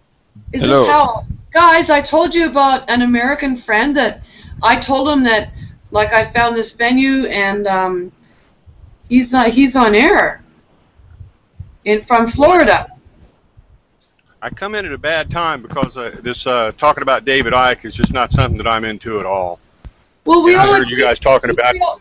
we all agreed that David Icke and Alex Jones are history, but I'm accepting the fact that because of them, I'm here now. So they don't exist for me anymore. I don't follow them. Oh well, I don't follow him either. But just like what you pointed out is that Alex Jones opened the eyes of a lot of people in this country, and there's no getting around that. Whether you like him or not, whether you think he's a loudmouth or crazy or whatever, he definitely opened up the eyes of a lot of people here. But what's been going on here? I mean, I don't know what's going on where these guys are, but I'm painfully aware of what's going on here because I've lived it. I see what's happening, and this is a failed social experiment here in this country. And when I say fail, the country's failing as a direct result of it. That's what I see. The American people have been taught and trained to do exactly what they're doing, and they're just following in lockstep, just like what they're supposed to, and it just drives me crazy. With your wonderful President Obama. We don't have a wonderful government. We haven't had a wonderful government almost my entire lifetime, and I'm an old guy. I mean, what we have here is we've got a group of people telling the rest of us what we're going to do and that we're going to like it. And it's to the point now that they've got to, if you disagree with them, well, then you're considered a domestic threat. I mean, the Constitution doesn't mean a thing to anybody as far as in the upper echelon of the government. They want to talk like it does, but their actions. When they take their oath of office, they swear on the Constitution. Hey, listen. So do the sheriffs. So do the upper echelon of the military. All of them swear on that. But what are they swearing? I mean, you know, actions speak louder than words. And what we're seeing in this country is a complete takeover. And we've got a lot of people that are more interested in watching Dancing with the Stars and junk than to really pay attention to what's happening and address these issues. It's just they say one thing and do something else, and then nothing ever happens to correct any of it. And that's what we're going to continue to see until the shit hits the fan. And the shit is going to hit the fan here. There's no question about that. It's not a matter if, it's a matter of when will it happen? Because it's going to happen. Well, the difference between you and I think the people in, you know, Britain and Scotland and all those other places is that they're not armed. You guys are armed, you know, and I see a lot of focus on these knife fights in Britain. This is all about, I think, this whole incremental thing, like we've had mass shooters now in Canada, and I think it's to make people desensitized to military presence. It's about introducing, it's like I just see... Well, Alex Jones has preparing American. I just see it's bad. It's like '99, so. Yeah. they've been training people right here in this country to accept military presence. They have special operations. I live in Tampa, and that's Tampa, Florida. And there's been several in the last couple of years. There have been several of them that they've held right here over the city. And down in Miami, they do the same thing, and all over the country they do the same thing. And it gets the military in your area, and then it gets the sheriff's department and the police department and Department of Homeland Security, all of them working together, and it lets everybody see what they're doing. So they're trying to normalize what they're showing here. That's like all the MRAPs and stuff like that they've got on the streets. They're not, when I say they've got them on the streets, they're on the streets when they want them to be on the streets. Most of the time, people don't even see them, but they're definitely there. And I see one thing I do see here is the auxiliaries here, the like the Marine Auxiliary, the Army. They all have their groups, and they've all got their big buildings and parking lots. And the one thing that I have noticed, they're bringing a lot of that equipment back, and they're stationing it all over the country in these lots. So it's right here. I mean, this stuff is right here under our nose, and nobody wants to acknowledge that that's what's happening. But whether they want to acknowledge it or not doesn't change the fact that I can get in my car and drive 20 minutes from here and show you a whole parking lot full of them. They are there. And I can also tell you I've lived here all my life, and even during the Vietnam War there wasn't stuff like that there. This is all something new, and my guess is it's going on all over the country. Like you say, they're getting a very some sort of military applications going to go on. Even here they put a bill in for what's equivalent to your National Guard. And we haven't put that. Vietnam War, there wasn't stuff like that there. This is all something new, and my guess is it's going on all over the country. Yeah. Sure. Like you say, there's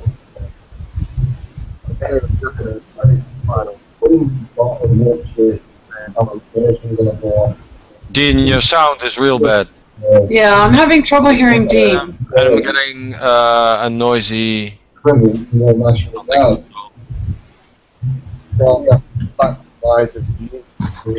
War, there wasn't stuff like that. This is all something new. My guess is it's going on all over the country. Getting weird feedback. Yeah, I got Liza Jean's got a YouTube feed on as well, so I'm getting feedback from Liza Jean. I've just muted you for a second there, Liza Jean. It's not that I'm cutting you out, it's just we were getting feedback so you sorted out and just unmute yourself. Yeah, we're getting a lot of feedback, so when you're not talking, just mute up, and when you're talking, just unmute, please. I totally forgot actually what I was saying there. But yeah, definitely Something about the National Guard. Something. That's what I caught. Ah, yeah. It's, we just put the bill in for it a couple of years ago, and we haven't had that in since, I think it was 1946, something like that. Disbanded. Somewhat around that time, wasn't it? When they disbanded the, I can't even remember, Home Guard here, wasn't it? I'm sure it was Home Guard here. Oh no, sorry, it was National Service. But they've just put that in again. It seems to have like stalled at the moment. So it's like getting back to like military applications, what John were all about. Sorry, Cracker. That's because his name's showing up as John. But yeah, I agree with him. I agree with you, Cracker. I don't know how you feel about it, Peter and Cookie.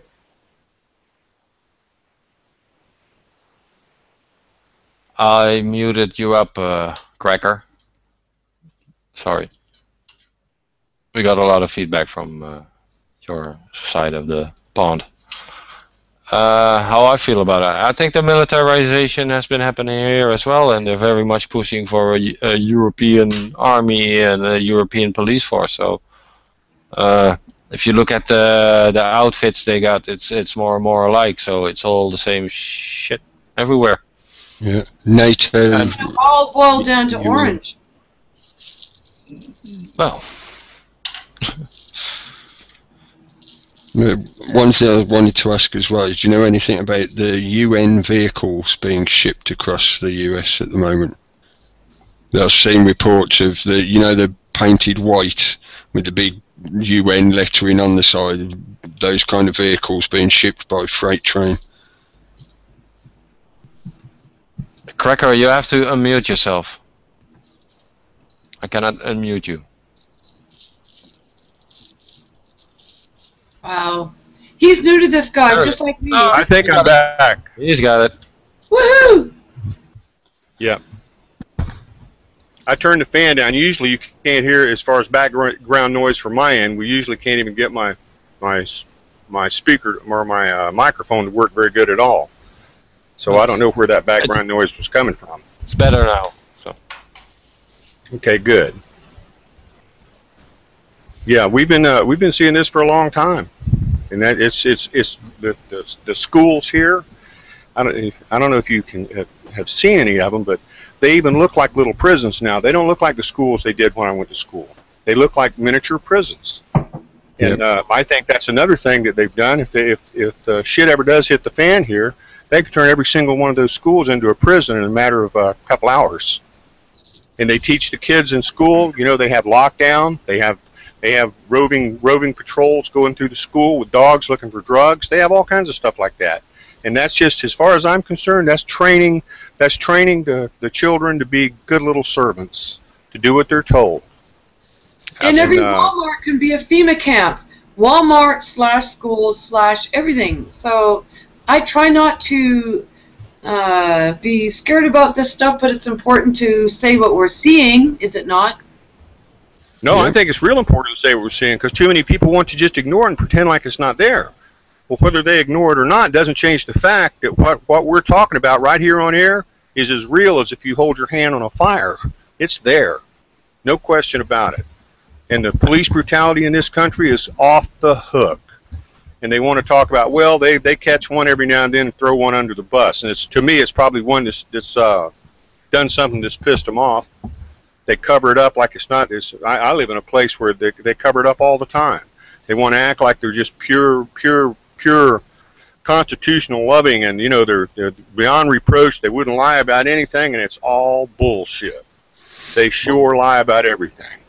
Or they execute you and then stick your body in a log cabin and use remote drones to set fire to the log cabin, just like they did with Dorna. Yeah.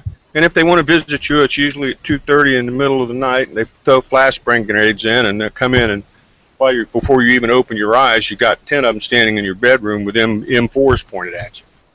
I mean, that's the country that we're living in now, and yeah, that's the country that we're living in now. And all the rest of most of the people out there just they're like numb to it or something. It's like, well, that can't happen here. I'm just so sick of hearing people saying, it can't happen here. It's happened everywhere else, but it can't happen here. Well, can it happen here? It's happening here, and we still have people living in. We have people living in denial that don't even want to own up to what's right in front of their eyes.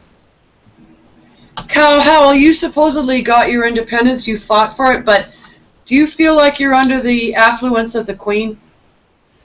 I don't know who we're under the affluence of. All I know is we don't live in a free country anymore. And y'all were talking about federal lands being closed down to people. Well, when I grew up here, I could get in my car and go anywhere around here and stop at any lake I wanted to and go fishing. I could go to anywhere along the bay there and go in and go to the bay.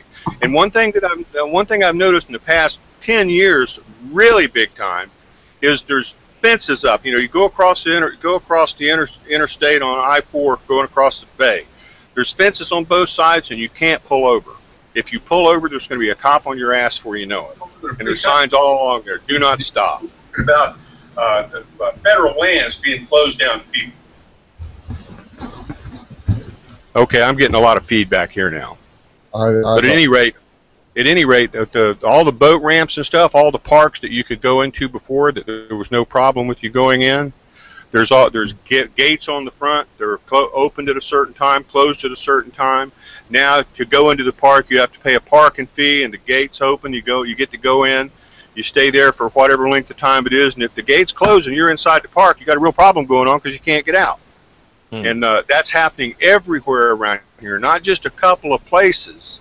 I mean, they're making it where they have more control over every single aspect of our life, and still, people just don't want to see it. You know, welcome in Europe. Yeah, exactly. I'm sure it's worse there, but it's getting here too. It's covering, our country's being covered with a cancer. And, yeah, they tried the free thing. It didn't work out for them, and experiment failed. Back to the drawing board. That's what's happening, I think. But it's social engineering. They're training people to do what they want them to do. Oh yeah, Agenda 21. I disagree on it being a failed experiment. It's not definitely a failed experiment. Freedom doesn't work. Agenda 21? I'm here don't even know what it is.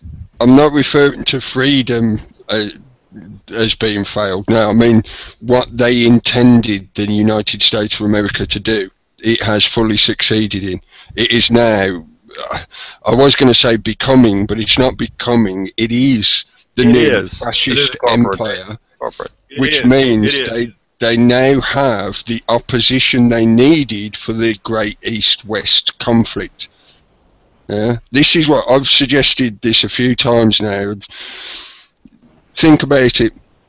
Maybe the reason they've been pushing this kind of gun agenda for the last however many years, because I can remember, like Peter mentioned, I can remember Alex Jones talking about this back in '99. Right? They've been pushing this for years, and now I'm more of the opinion that they're not going to try and take your guns off you. They might limit the weapons you have available, such as the limit on magazine sizes and stuff like that. But they do actually want you to be armed, because if you're about to go into a major war, you want your populace to be safe and secure. What better way of doing that than militarise the police and make sure the populace itself is armed? Any invader will think several times before taking on that country to try and invade it.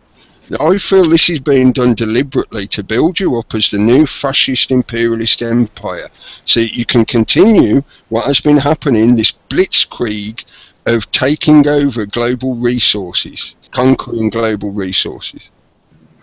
And maybe I should rephrase. Maybe I'm talking about the Disney America, like we love to have existing over the pond, and it's not real. Well, I can tell you this. I wish what he was saying that I believe, because I certainly don't. I live here, and I know that they're trying to take guns from the public. I mean, the UN is trying to do that too. They're trying to disarm. They are trying to disarm this country. If you think that that this is just a game that they're playing here, and that they're fully intending on letting us remain armed, no. I don't game at all. No, it's not a game at all. No way. But I'm suggesting that it might not be that they want to fully disarm you because they want to be protected at home from a potential invader. Gun sales are up. Gun sales are up, and even with the gun sales up, did you know that since 1990, gun crimes in this country has steadily dropped, even at the time where all of these guns are being sold and all these people are collecting are buying ammo and keeping it at home. All this time, and all we hear here in this country is how gun crime's off the hook. People are being killed, they're being slaughtered here, and they're being slaughtered there.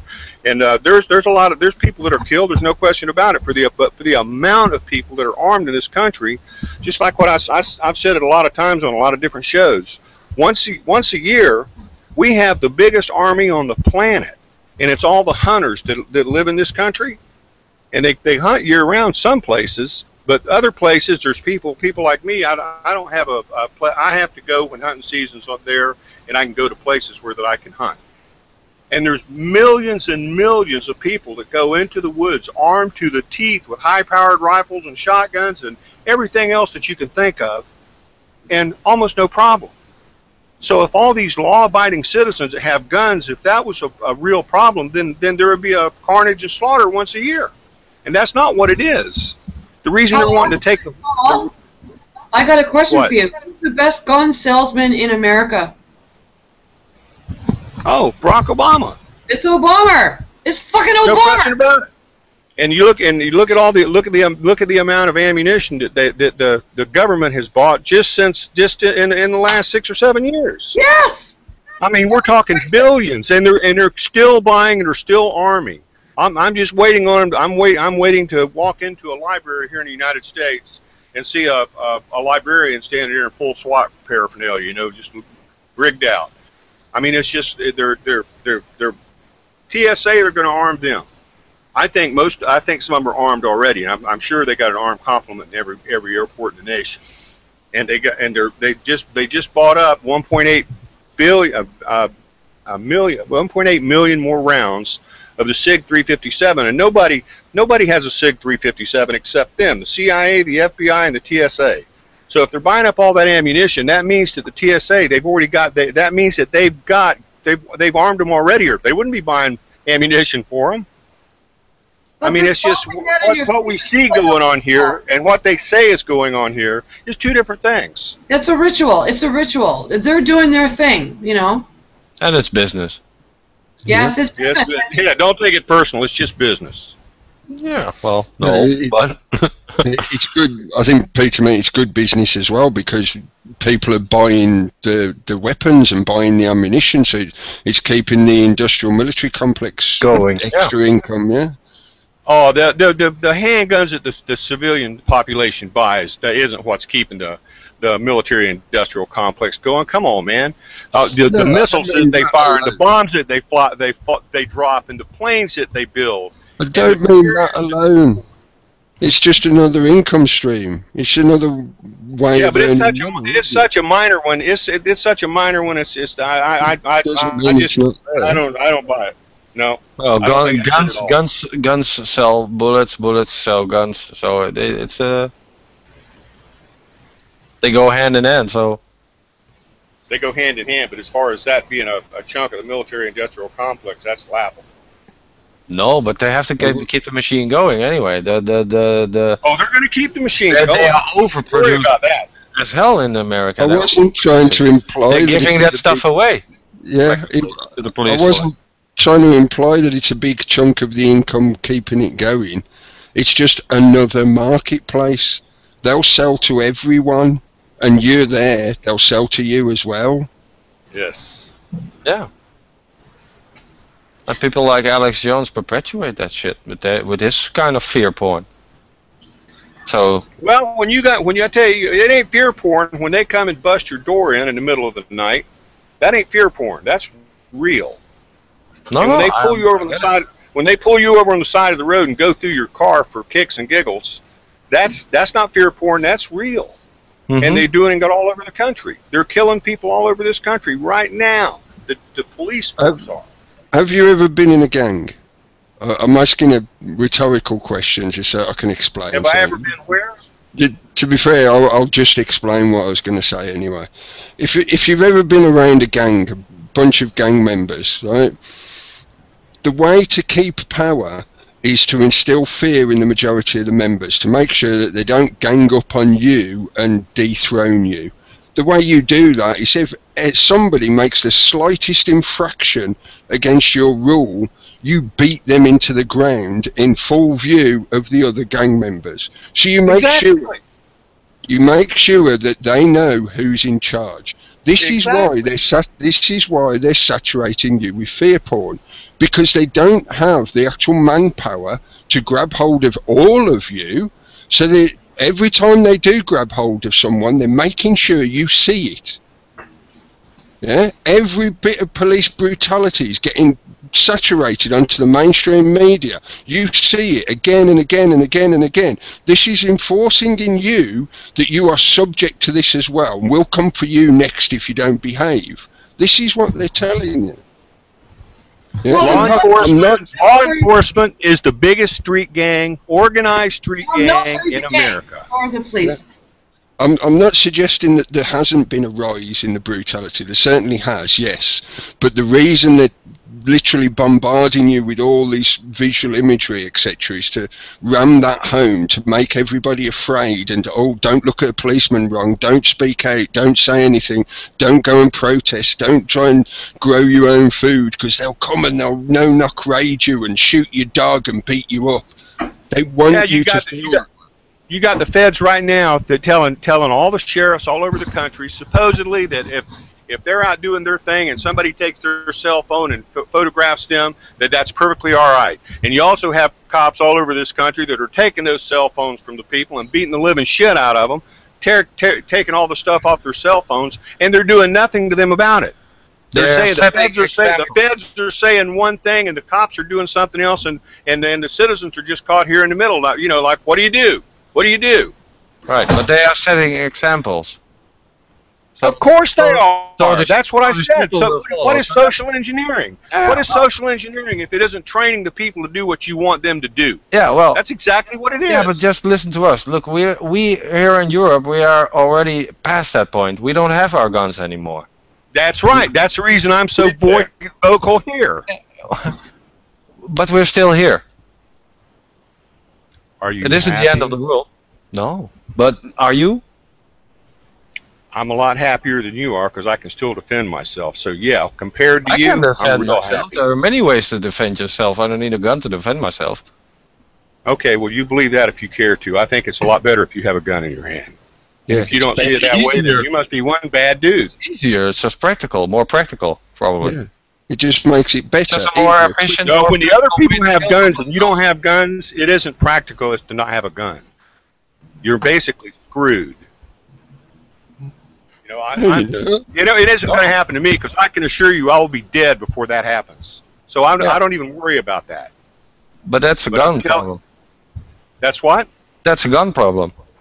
That's a gun problem? Yeah. A gun problem. Well, I guess being as you don't have a gun, you can say that. I have a gun. I have a 9mm. Oh, you have a gun? Yeah. Oh, that's good. Good. And I have a license. But look, that's not the point. Yeah, so tell me what the point is. Tell me where I'm wrong. No, it's the fear porn point. I don't think it's what they are driving home.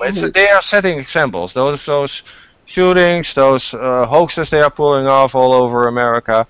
You know, they are setting examples. They're just, what you're saying, they're social engineering you into obedience, into oblivion, into a trauma-based society. Because if you just switch on your fucking television, all you got is bombarded with trauma-based shit. Yeah. A television set ain't been on in my home in years. Well, so, good for you. I don't listen to that nonsense. But the sad thing is, your neighbor probably doesn't. Oh, they all do. That's just what I said. I think I prefaced a lot of this by saying that they got the Dancing with the Stars mentality. That's exactly what it is. The television set is the biggest enemy that the people in this country have because they sit there and they take the lies and they take the bullshit, and that's what they run. Not very effective. Can I just jump in and say something? To me, one of the biggest fears I have is the corollary relationship between Israel and the U.S. If you want to look at everything that's going on, you know, around the world, that to me is that's very, very scary. And I live in Holland and we are like this with Israel. You cannot say this, you cannot say black, you cannot say that, and everything has become so politically correct. And right now this week, let me just finish. Liza, if something, you're in a free speech zone, you get to say whatever you want. Well, let me go on a tangent here. Right now, this week in Toronto,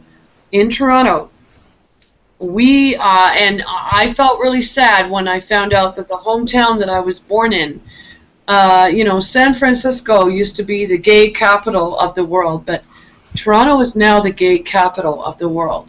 And in Toronto this week, they are having the International Gay Pride Week. And I want to just wend let me finish. I just want to wend my way back to the beginning of this whole show. And it's about It's about rituals. It's about what's going on. We need like I'm trying to give thanks in the midst of chaos. What's happening right here in Toronto, thanks to technology, is that there are cell phone apps for all these men that have descended on the city, and it's called Grindr. And they can just punch into their cell phone anyone who wants to meet them, within like 2 blocks to have sex. And the mayor of Toronto, Rob Ford, I mean, he's in rehab right now. He's our crack smoking mayor. He was kicked out because he spoke up against the whole gay pride thing. This is something that is being visited on all of us. And with the gay pride, what they do is it's almost like Mardi Gras. It's almost like the Catholic Church. It's almost like Beltane. It's almost like you must abide by our laws, but we'll give you one day to, to just do what thou willst, right? So he said, I do not feel comfortable taking my children to watch the gay pride parade when I see men with their balls hanging out going down the floats on Yonge Street. And this week is really big because I just see this, and I want to go back to like Kevin Annett and the Catholic Church and exposing what's going on. This whole program started out with talking about Cookie. You were, and I have so much respect for you, you were reading something that was near and dear to my heart, which is common law. And it's people coming forward with evidence about things that they have witnessed. And so I feel like I'm part of something that's not dead.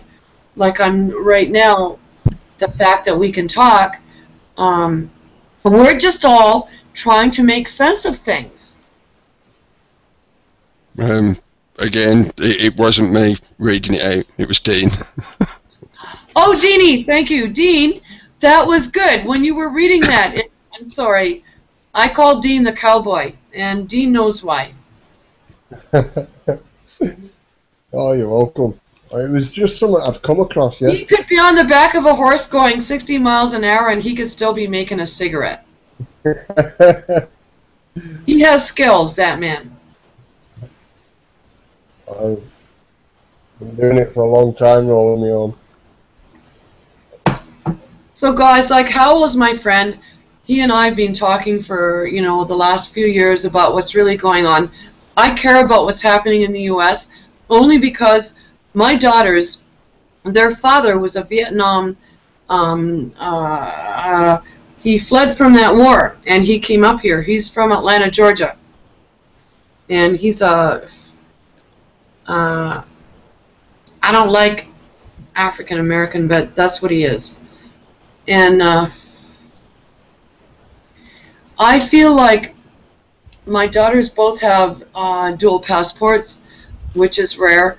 I mean, the border to the south of the U.S., the Mexicans can just like flood right in, but when it comes to, the north end of things, that's not happening. And I feel like as their mom, I wanna keep my ear to the ground in terms of, what's happening in the U.S.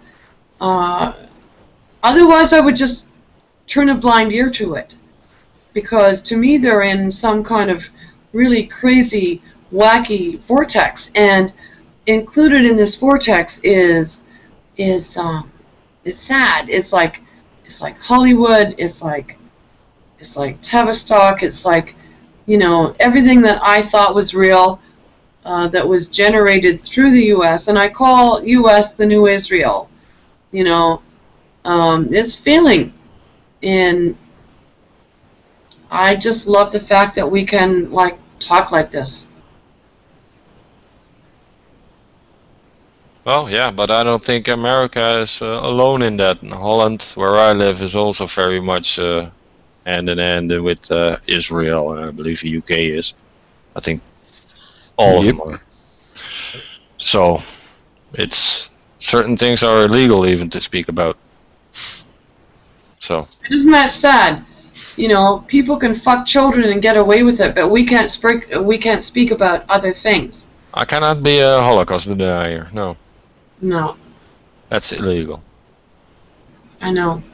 So can't even question the number. And so, to me, I'm burrowing down underneath to where I feel, and this is only temporary because it goes way back beyond them, but the way Israel has been set up to be, the promised land and all that stuff. And I even, like, when I was in Europe, I visited, like, Dachau and Auschwitz.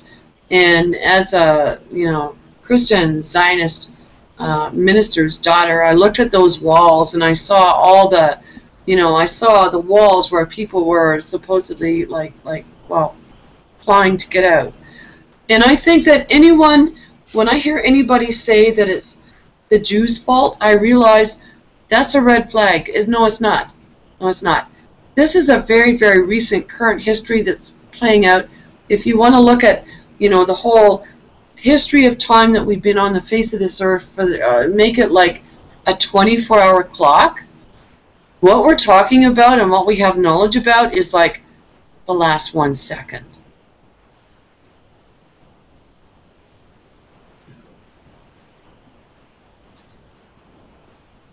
I'm just waiting for somebody, but I don't know. I was waiting for the clock to chime. If we're in the last 1 second, that second should be We're up. in the last 1 second. That's my opinion. You restrained silence, that then. Yeah, well, I just think just to look at history, just look at what happened all over the world during Second World War and how they geoengineered and socially engineered the whole planet in how many years? Like 5-6 years. So they can do it, and they can do it in a couple of months these days, I think, with the weaponry they got now. So. But it doesn't need to keep happening. I feel free. No. I feel like I've been set free. Right. Yeah, you have been. And I love you guys. Is that from that parasitic mindset that was what we were talking about earlier? That's what's generating all this strife and unpleasantness. Yeah, you have to look beyond the scary shit. And if you start counting your blessings, and to me, blessings are things that you feel good about. If you really, step back and look at your life and look around at everybody else and look at your own life and say, what am I thankful for? You're right. You guys said something earlier that I'm just still thinking about. You said hell is of your own making, and this is not hell. Is that not what you said? Sort of, yeah. I didn't Sort of, exactly yeah. say it that way. No. Somebody put in the chat room that hell is of your own making. I did read that earlier, but I didn't say it that way, no. I just tried to get across to you that this is not hell. Yeah. So it's only hell if you believe it. That's kind of what we were saying. But Good.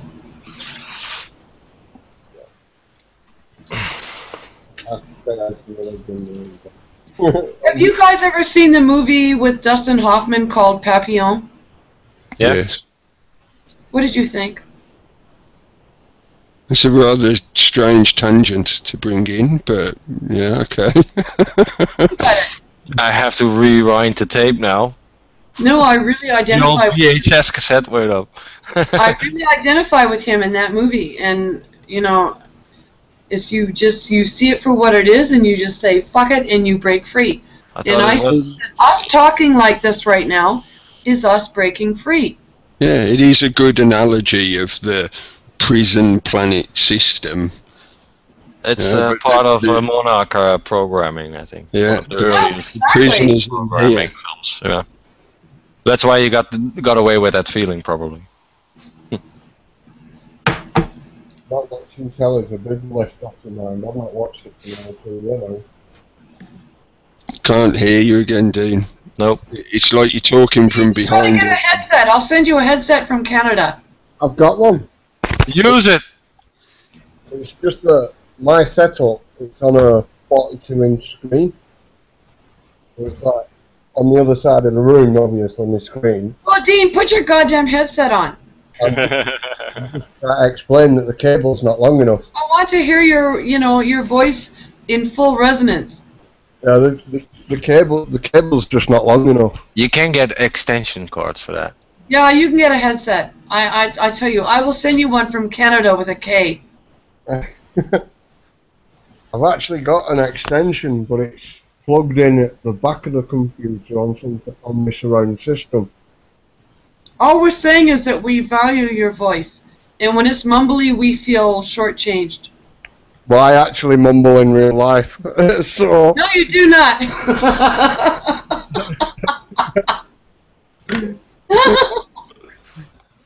Yeah, just a lot of what you covered this evening, I haven't really got a lot of opinions on. That's why I haven't been saying anything, because when you get into religion and that, I have not covered. I've never owned a Bible. I've never covered religion.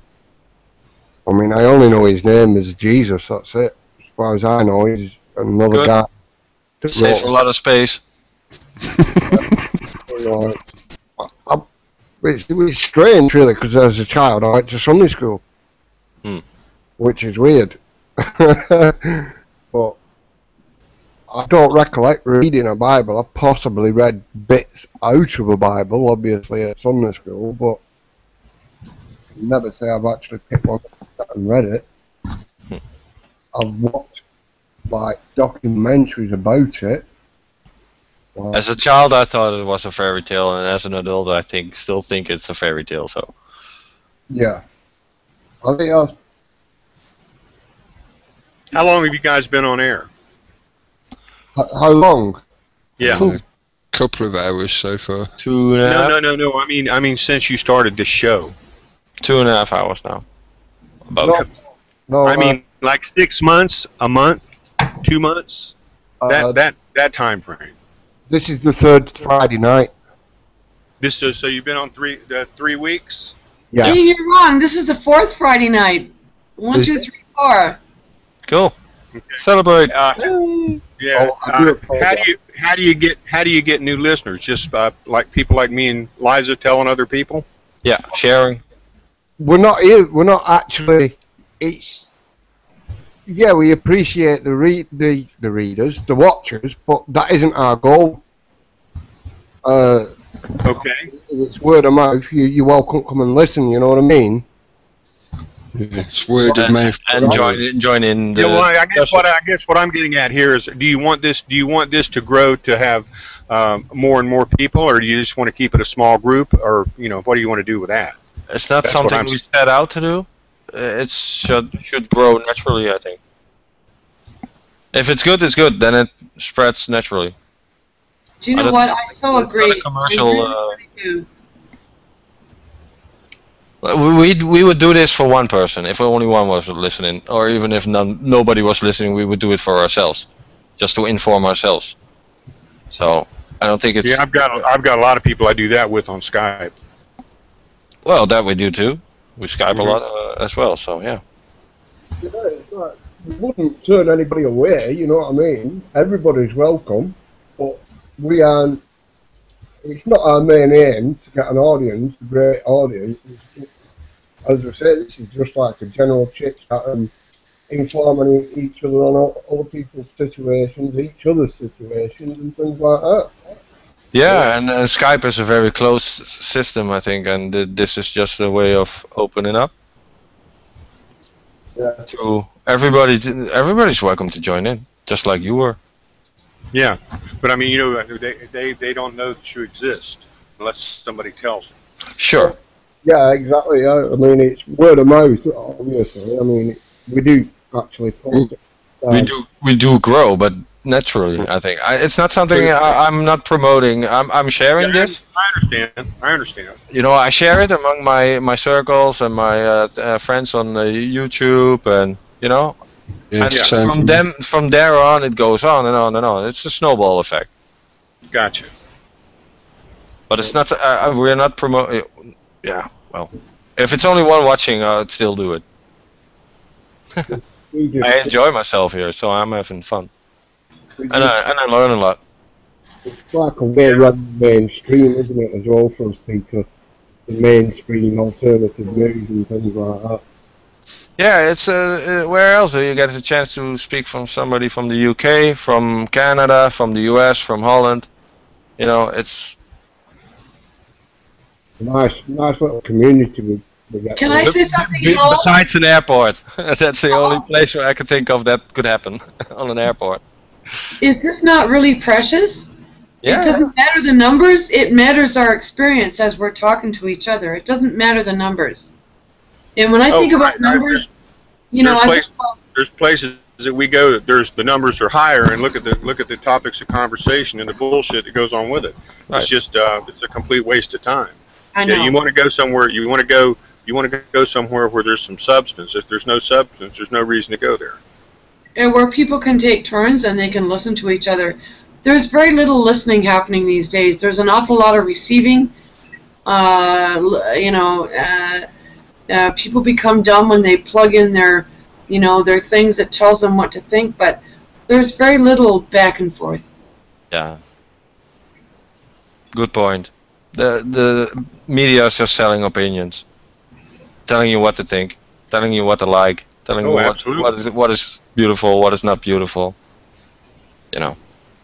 I laugh myself silly when they have their elections here in this country. This is what they do. They start out their elections with 10 or 15 people that are wanting to run for whatever the office is. I'll just use president for an example. Mm-hmm. And what they do is they get on TV, and it costs millions and millions and millions. The last election they had here in this country, Barack Obama and Romney spent over $2 billion on that election. So that's a lot of money. But what they do is they have their Democratic National Convention and the Republican National Convention. They had that.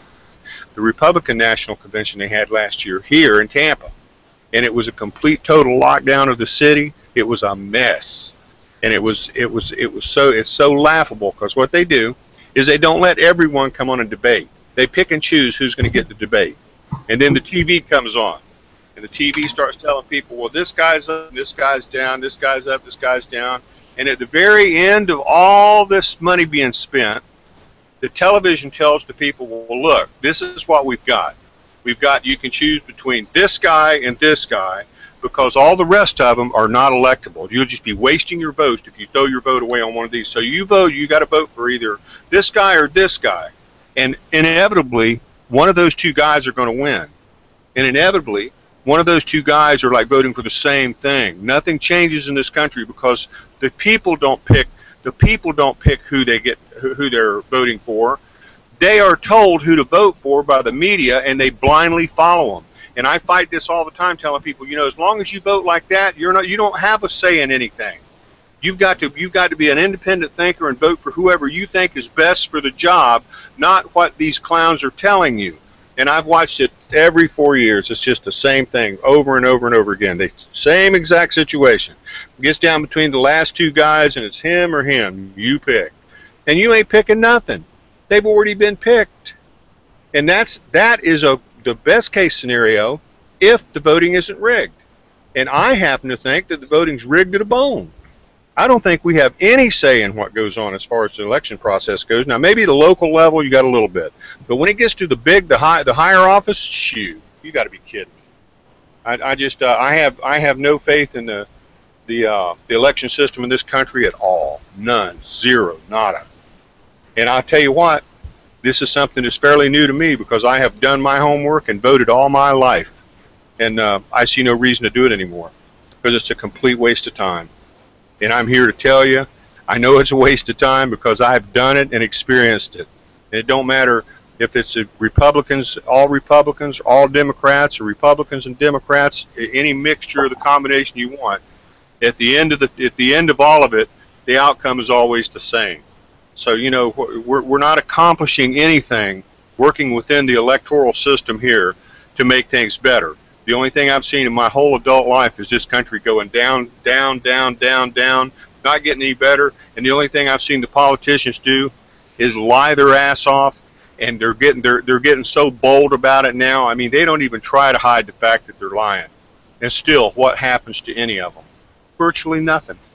So Well, how am the I US supposed to have military president, how a am I lot of supposed to have any faith in a system like that?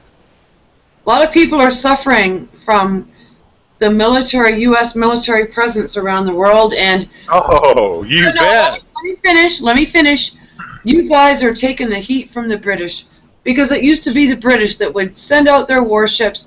I just finished reading Gaijin about, Japan in the mid-1850s, and as I'm reading, I will not stop reading books written back in the day, because as I read them, I realize the same shit is happening. And when you look at all the news that's being reported, I mean, the U.S. is it's being pumped up to be, the saviors of the fucking world, and they're playing their little chess game, and everybody's saying, oh, what's happening with ISIS and this and that. Well, you know what? So much of it has been funded through the U.S. military. Yeah. It's pretty sick. Yeah, but this is going on for a long time. It's not the first regime change they organized, so. But that's what's happening now. That's what all the social media is focusing on now. Well, are you ready to have your version of the Iron Lady in power next? Because I think that's what you're going to get. Oh, very. Yeah. I think so too. It's amazing me how her hairstyle has suddenly changed recently, and she's starting to look more and more like Margaret Thatcher. Oh my God. You know what? Women in power all seem like butches to me. Hillary Clinton, all of them. And Jean's Pretty Pups just said, Liza, do you realize the USA is owned and governed by the Royal Queen, just like your Canada? And this is something that we covered earlier when I said to you, Cracker, Howell, do you think that, you guys fought their revolution and you thought that you became a sovereign country? The Queen, it's not just the Queen, but for now, the Queen just pisses all over the place. Yes. Sorry, simple answer for a change from me rather than the usual long-windedness. Well, I've just done it now, haven't I? But yes. I actually said the same as you, Cookie, but we're on mute. I keep talking when I've got myself on mute. They play on this misconception that Britain is the little poodle to the USA. It's not. The tentacles of control go much deeper in than that. Yeah, Britain is standing behind the throne and pretending that it's not important and saying, don't look at me, don't look at me, look at Kingo blah blah sat on the throne. Direct all your hatred at him, direct all your hatred at the great Satan, the USA. Don't look at us, no, we're just here, we'll be in the back. Well, I guess all we need to do is try to find a yellow brick road and follow it back home. Just click our heels together and go back to where we came from. You need those silver slippers. Yeah. There's the yellow brick road. The silver slippers will allow you to skip along that yellow brick road. They've got all the yellow brick, but you can have the silver slippers. Well, why did the Wizard of Oz change the slippers to red? I think it has to do with blood sacrifice. Exactly. 10 points for you and a gold star. Do I get a prize? Yes, you get to feel all important. I love you. I feel all impotent right now.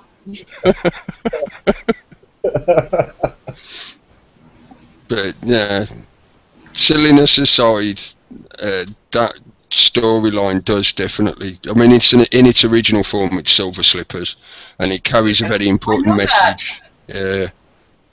And I feel I've been watching this kind of information for long enough. I think there's enough people out there like you guys that are seeing that picture for what it is, and you are making those kind of preparations and changing direction if you can. I know it's like banging your head up a brick wall when you're trying to address things like the political system and the way it's controlled and manipulated and people are propagandized and all that shit. But the fact that you're aware of it and that awareness is spreading amongst people, and it's going to grow exponentially as they crack down harder and harder. More and more people are going to start to realise what's happening. Well, I would like to propose a toast to this venue. Seriously.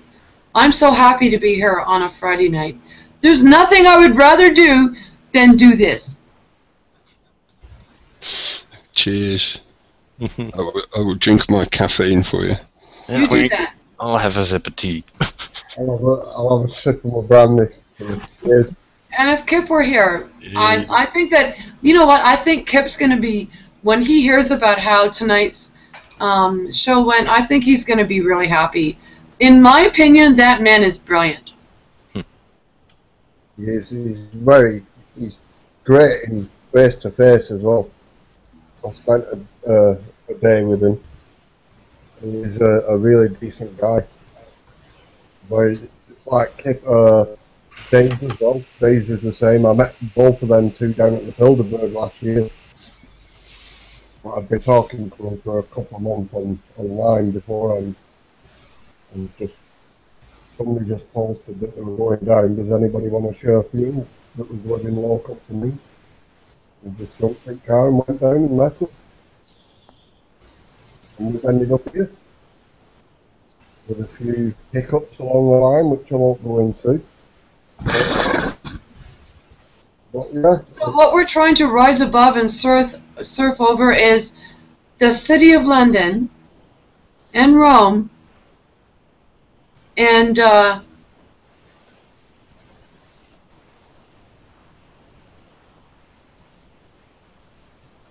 U.S., Washington, D.C. Those are all closed cities. They form like a triumvirate. Yes. There are three aspects they primarily concentrate on: the economic, the spiritual, and the military. And each of those cities represents one of those points of the triangle. That is what is commonly termed the Western powers, or the Western alliances, or whatever. They're the people that we're primarily complaining against anyway, because we're not happening to be living in Russia, so, you know. Yeah. It's like what we were talking about the other week, well, when I was talking about the idea of in your local community, at a minimum, you would have a marketplace, somewhere to trade, economy. You'd have some kind of religious building, a church or a mosque, whatever your religion is, yeah, spiritual communal hall. And then you'd have some kind of enforcement place, somewhere where there's police or a military or a sheriff or whatever. It's three primary things that a community builds up around to enable it to grow as a society. They've co-opted that, what I feel is natural way of developing societies, and they've turned it into a mechanism to control the people within those societies. They've just expanded. I feel like you guys are taking the place of that which has been co-opted. You know, whatever happened in the past, to me, the past, forget the past. The fact that we're together and we're, you know, like sharing, this is something that we choose to do. The church, this is my church right now. If there needs to be a Kirk, K-I-R-K, church. I don't understand what you're doing. Everything start like this, isn't it? You know what I mean? Like, Talk in the mic, Dean. sorry, it slipped down. Brandy's kicking in. I think I'm popping up from last night because I didn't really feel it last night. So I drank half a litre while we was chatting. I've only had a couple of glasses now and I can feel it.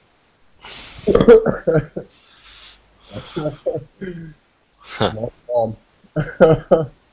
Oh, welcome in the Friday Night Inn. Yeah, that's what it's all about. Just relax and have a chat. Yep. And I'm just saying, yeah, it's like how things start, innit? It's obviously how the church has started. progression. And then it's going back to like Cracker says, how big do you want it to get? Well, it's word of mouth. And it gets big. It doesn't. But after people do join us and listen to us and take the time out of the schedule to listen to us. It's going to take some of it on board. That's all we're aiming for, isn't it? That's it. Dina, I'm having trouble hearing you, and it breaks my heart because I don't hear you very clear. Like I'm trying so hard to listen. I'll move closer.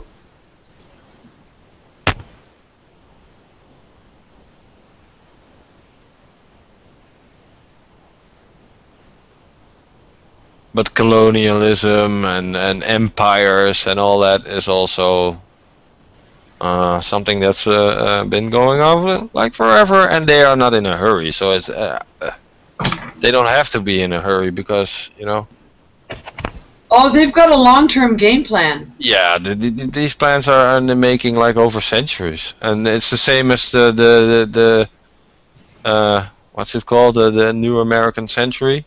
Yeah. The PNAC plan they got. Yeah. They're talking centuries. We got a century of terrorism coming, or well, we had the first 10 of it. So 90 more years of that, and so it's not short term. 90 more years of that. When I go to bed tonight, I'm gonna pray that I be taken in my sleep. I don't like this shit. None of us do, but it's a part of life that we've got to try and. At the moment, that's why it's important to share this information. That we share this. Every night I pray that, and therefore I know there's no God, because I say, God, if there's a God, just let me just go to sleep and not wake up, and I keep waking up. So it's like, that's what I call purgatory, waking up into the same nightmare. And you guys say that hell is of your own making and it's not that bad, but I disagree. If you're aware, you cannot help but feel bruised. You cannot help but listen and feel like, wow, this is sad. Like, there's not very much rejoicing going on. No, but it's all created. It's not something that's here out in nature. Nature can be very destructive from itself as a force. So it's not uncommon. If that makes sense. Yeah. And I think for me, I mean, you probably sort of got this anyway from the way I talk about stuff and whatever.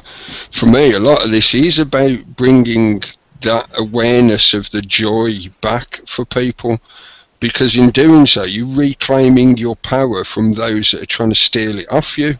Those who are trying to subjugate you and make your life hell, make you think your life is hell. Whereas the choice is still finally yours. Yeah, I'm not naive enough to say that some crazy person or some horrible person ain't going to turn up with a stick and try and beat you. Yeah, that happens. And a lot of what we're doing here is trying to help people be aware of that bad shit, so that hopefully they'll start steering away from it, and we can be building a world that's better. Get rid of this parasitic mind bullshit. Yeah. So for me, it's bring joy into it. You've got to add a bit of gallows humour into it every now and then to help people shake off the fear, because the fear is the shackles that will weigh you down. We all die eventually. We don't want to. Well, the majority of us don't want to, but the point being, it's going to happen. Yeah? You just said gallows humor. And James Owen in chat just said, Groundhog Day, Liza, LOL. And that's so true, over and over and over again. Gallows humor. And so all these people, so-called settled the US of A, brought over on the Mayflower and all these wonderful things. And as they were establishing their communities, what they did was, part of their ritual, as important as church, was gathering in the town square and taking your children and taking a lunch where you sat there and you watched people being hung. You watched the Salem witch trials. And this only had to do with persecuting people who... That's not gallows humour. That's gallows humor. No, It's it's not. Gallows humour is not laughing at somebody who is being executed. Gallows humour is laughing in the face of your executor, i.e. you're the person being led up onto the gallows and you laugh in their face. That's gallows humour. Well, I'm sure everyone who witnessed people being, hung by the gallows thought I would laugh in their face if it were me. But, what does this do? What does this do to a person's mentality when, you're supposed to be civilized, but you gather around to watch justice being served, and you've got people all, like, hung on the gallows. Now, everything has morphed into a cyber world now where everything is drones, people being killed. We can't really see it. These things are not happening in our faces anymore, all right? But it's still happening. Yeah, nothing's changed. No. Slavery still exists. So, nothing's changed. It's just other words, other ways of looking at it maybe, or other ways of portraying it. But well, is the definition of change not purgatory? Well, it's one of the 9, isn't it? I would like to think that we can escape purgatory. You're still determined that this is going to be hell, aren't you? And if you're still determined, it's your choice. You are making that determination, in which case I can't help you with it. If you want it to be hell, go ahead, fill your boots. There's lots of hell here if you want it. Yeah. That's eternal damnation for you. And unfortunately, that's our Earth, and I agree with Alex Jones. It's a prison planet. No, hell is a religious concept.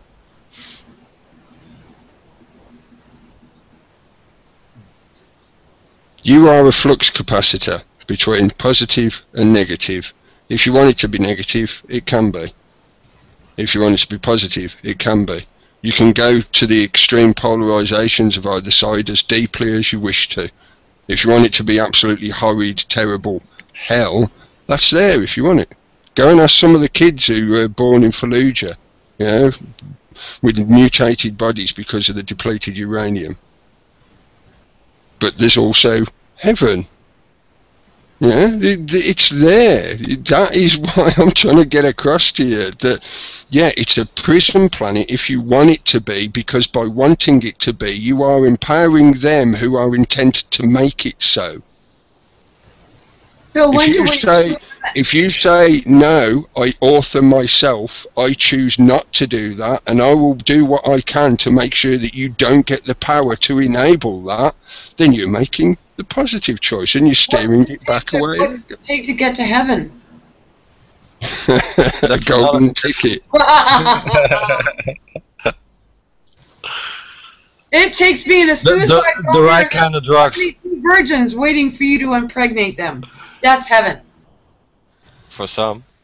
Yeah, for some. Not for me. An infinite amount of hamburgers would be heaven for somebody else. Yeah, Elvis. And Elvis is never on your Walmart. I see so many people now riding around on these vehicles because they can't walk because they're so stuffed by the system. Yeah. Well, there you gotta get in. It's a belief system. That's why it's called BS. It's a system. Yeah. Belief system. Exactly. It's a system. It's something that's created. It's something that stems from some smart people. Or some very evil people who control the very smart people. Yep. Yeah. Oppenheimer realised his mistake far too late when he helped finish off the atomic bombs. Yeah, that's part of the reason why I like that little clip. I've got it on my channel somewhere as part of one of the videos, where he recites the phrase from the Vedas about I am the become death, destroyer of worlds, and you just look at his face. You just read the emotions on his face. He is soul dead because he's realised what he's done. So are we not all here because we're trying to jump away from the system? Yeah. In one way or another, yes. I'm not trying to fully escape it because I came to the realisation that that doesn't work. It's also exceedingly selfish because you leave everybody else behind. It makes you just as bad as the elite who'll quite happily consume everybody to perpetuate themselves. So you can't fully escape it. That sounds like you're separating yourself and going away from the prison, as it were. You can't do that. You've got to stand in the doorway and help as many people to see that doorway as you possibly can. Then we will actually be building a transition from dismantling all that crap and building what we really actually want. Yeah, that was healthy and all the good stuff. Yeah. Yeah, another system, but hopefully better. I could go into lots of esotericas about the bridge between the corpus callosum and how its connection to the pineal gland. Oh and my God, left brain, right brain. I mean, as I said earlier, you are the flux capacitor.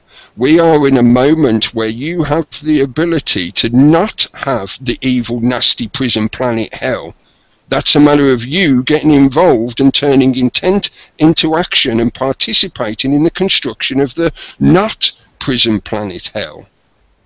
Yeah, that's that bridge point. You're stood on the bridge. In the same manner, you have to have 1 foot in society, 1 foot out, and try and help people realise the same thing. And eventually, like somebody helping people onto life rafts, you are helping people across, and we all get out together.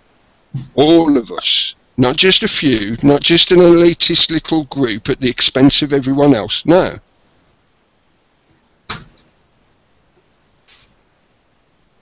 Sorry if that sounded a bit preachy, but these to me are very core truths. They are core truths of your experience, your reality, what it is to be existing in this thing and participating along with everybody else. Because it's not just you, there's everybody else here as well. I understand what you mean. Is that the meaning of life? No, that's 42.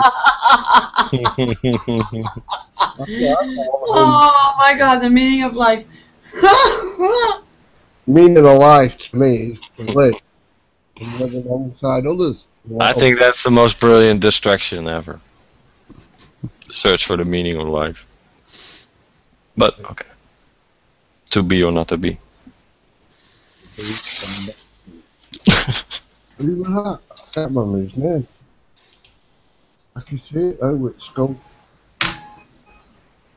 You know what? To me, the meaning of life is to find a male that I resonate with. I feel that that's my nature. That's the way it's meant to be. Nature is dualistic in its emanation, so therefore you need your balancing, which is the male, to balance your duality of the female. Male and female energies, left and right hemisphere, left and right hand, on and on and on. The duality emanates through the fractal. So we feel more balanced when you are in that kind of partnership. And so there's been a great disconnect that's been, and you said that they've got their plans for, you know, decades and centuries. Yeah, they do. Let's disconnect people. What a wonderful plan. Yeah, the more people they can disconnect, they take them. If you sort of think of the idea as you as a being are like a little battery of energy, at the moment, if you're connected to reality, your battery is powering reality under, and you know, people take this how they wish, under God's creation, under the Creator's creation that is the existence we experience. You're powering that. And they want to take your energy, disconnect it from that, and plug it into their own machine version of reality, because they've convinced themselves that they can be better than God, but they need you to power that machine. I'm so That's sorry. what They're it's men all playing about. God. They're men playing God, and I don't mean men like all men, but it's men trying to trump nature. You know, it's this whole thing, and I'm fucking sick of it. I'm sick of it. So do something about it then. I am. I'm talking to you. Exactly, you are. To feel better about yourself, feel empowered by the fact that you're participating in doing something about it. And it's not that hard, is it? You know, I've done a lot of thinking. That's why I feel like I ended up here for now. And there's no labels. There's no male or female first. We're just saying, okay, we're alive on this earth, and what sense can I make of my own life? And this has been the dilemma for everybody who's being fucking born here. That's why I said before that I envy animals, because they don't worry about why they were born, because they don't have to, you know, pay to keep their home and all that stuff. And Cookie, you and I talked about, is a tree sentient? Well, I envy the trees because, you know, they're there for a very long time, and they don't question their own nature. I'd like to reach a point where I can just be real smooth, not question my nature, and just be happy to exist. Yep.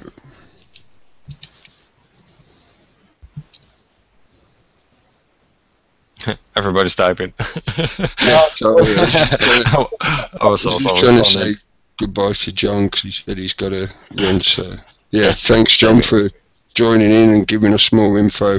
Yeah, thanks. What's going on in the USA, etc. Yep. Cracker, thank you very much for joining us. You're welcome anytime to jump on with us. You know where we are now, so anytime you want to stop us a line and you can jump in with us. Yeah, and everybody can jump in at any time and join the conversation. As long as we don't fall asleep. Catch up on the chat room. Sorry, Well, do you know what I call us? I call us surfers. We're surfing above whatever would try to take us down. You know, there's an awful lot of chaos, but you need to learn, like, how to surf. And my daughter went out tonight. Before my daughter went out, she put on a Vice thing on skateboarders. And I'm watching these guys. You know, we got a big screen here, and I'm watching these guys that are, like, skateboarding. They're totally in the moment. And I think the only thing that is going to, you know, work for us is to be able to appreciate what it means to be in the moment. And fear-mongering and fear porn and all this stuff is meant to, you know, take our brains to what we regret in the past and what we fear about the future, and not appreciate what's happening now. And I agree, Cookie. What's happening now is pretty miraculous. Potentially, yes. Yeah, you know, this was what I meant earlier when I was saying the harder they crack down, it's generalization of the hierarchy. This psychopathic, parasitic, energetic being, meme, whatever it is flailing like the beast that it is as it's being starved to death. So it's getting more desperate, it's getting more overt, it's getting more aggressive. But in doing so, it's making itself more and more obvious to people. What I realized lately, there's a whole... Guys, just pay attention to this. There's a whole lot of infighting at the top. Because they used to seamlessly, for generations, you know, this control has been happening without... And now it's like the internet, people are talking, they're connecting. You know, there's a lot of fighting about who's going to take control, and I just want to sit back and watch. Well, yeah, I would agree, but don't just sit and watch. You know, get about your life as well and be. You know, I'm not sitting and watching. I'm talking to you guys, so I'm not just sitting and watching. Yeah, that's all I meant. Just being pedantic to sort of get. All we have is now. You know, really, truly, that's. And I don't want to be the Beatles. All we have is now. Which now are you on about? That now? Right now, while we're talking, while I hear your voice, while I'm responding to your voice, to me, that's all that exists. Because my ears are listening, I'm responding. There's nothing else that's existing right now.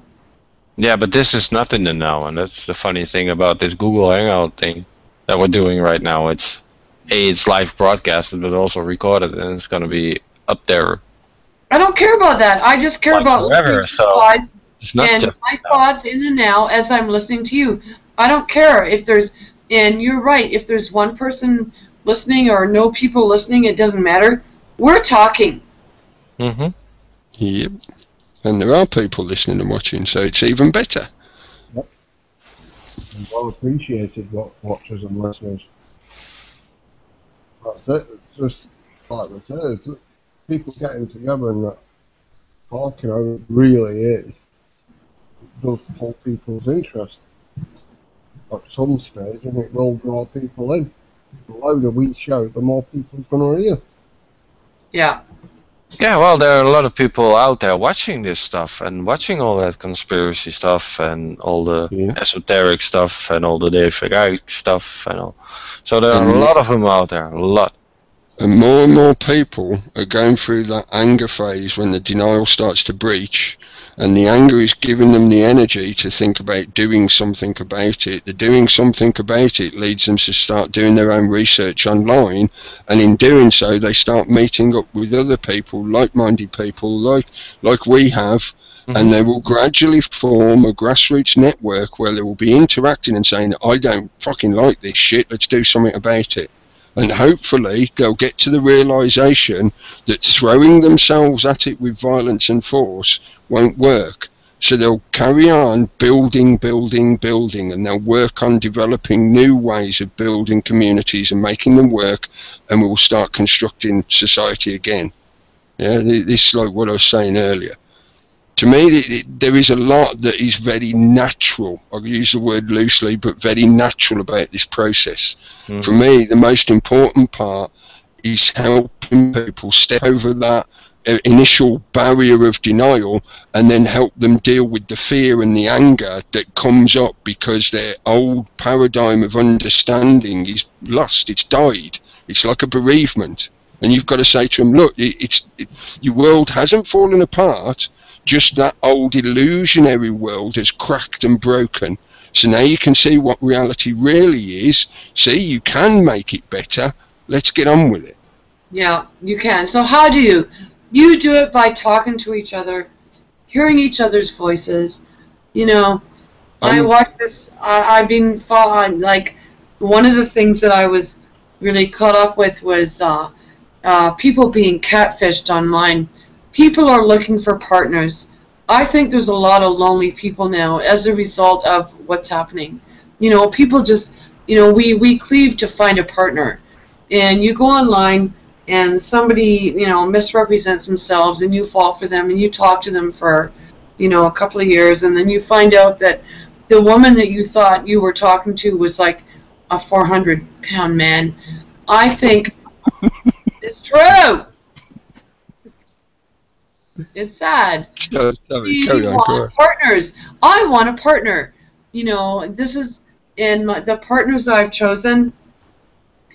All right, you know, what happened, but I think this is the natural state of things, and I wouldn't worry what was going on with everybody else if I could find someone that I could resonate with, and we could, you know, just have a relationship. And I think that's nature. Like, actually, I think that's the way it's meant to be.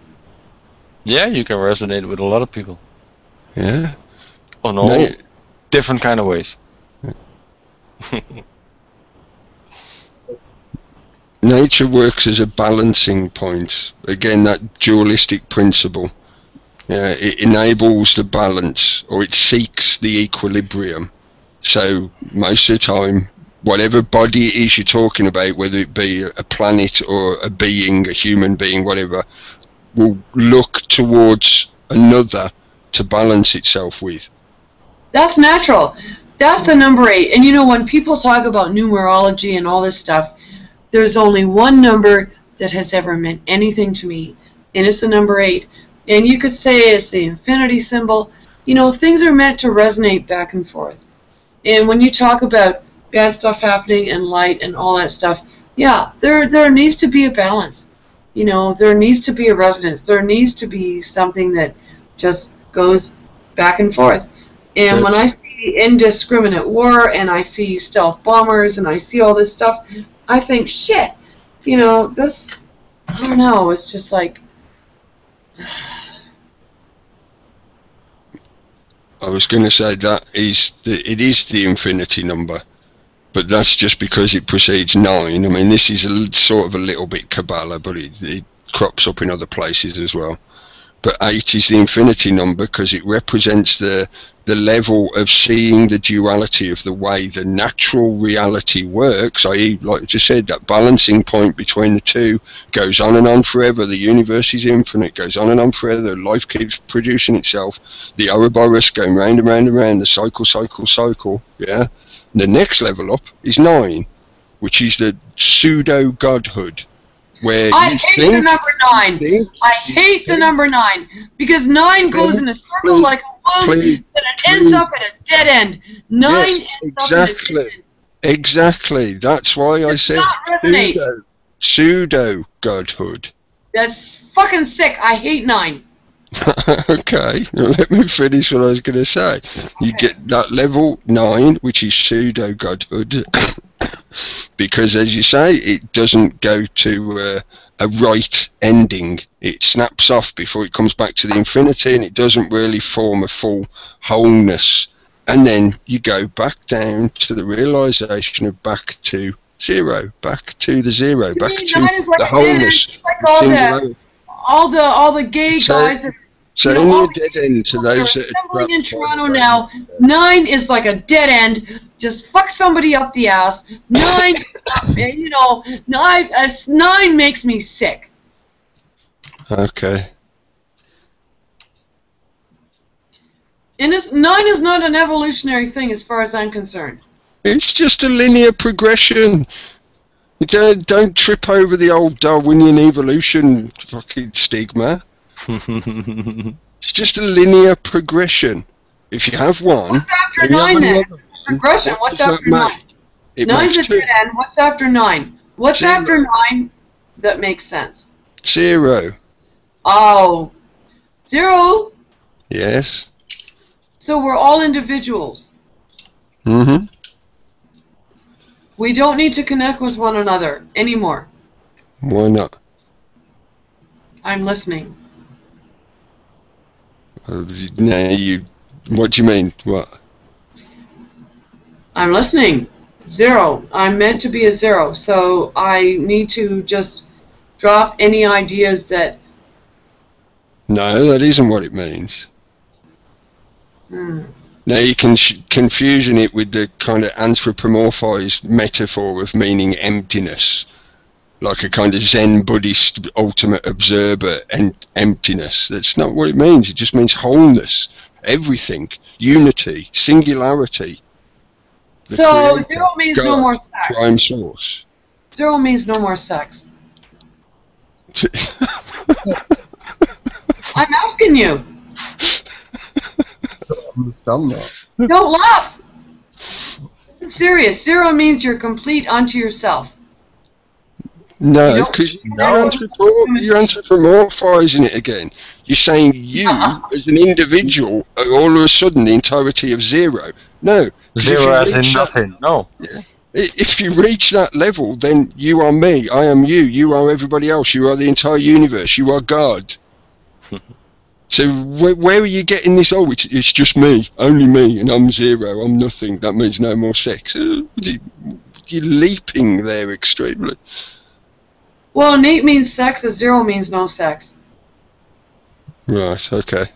Because a 0, you know, innate is looping back and forth between two things. Yeah, but that would be like the Ouroboros. You're blowing yourself, basically. Can I tell you something? I love this conversation. I think it's fucking brilliant.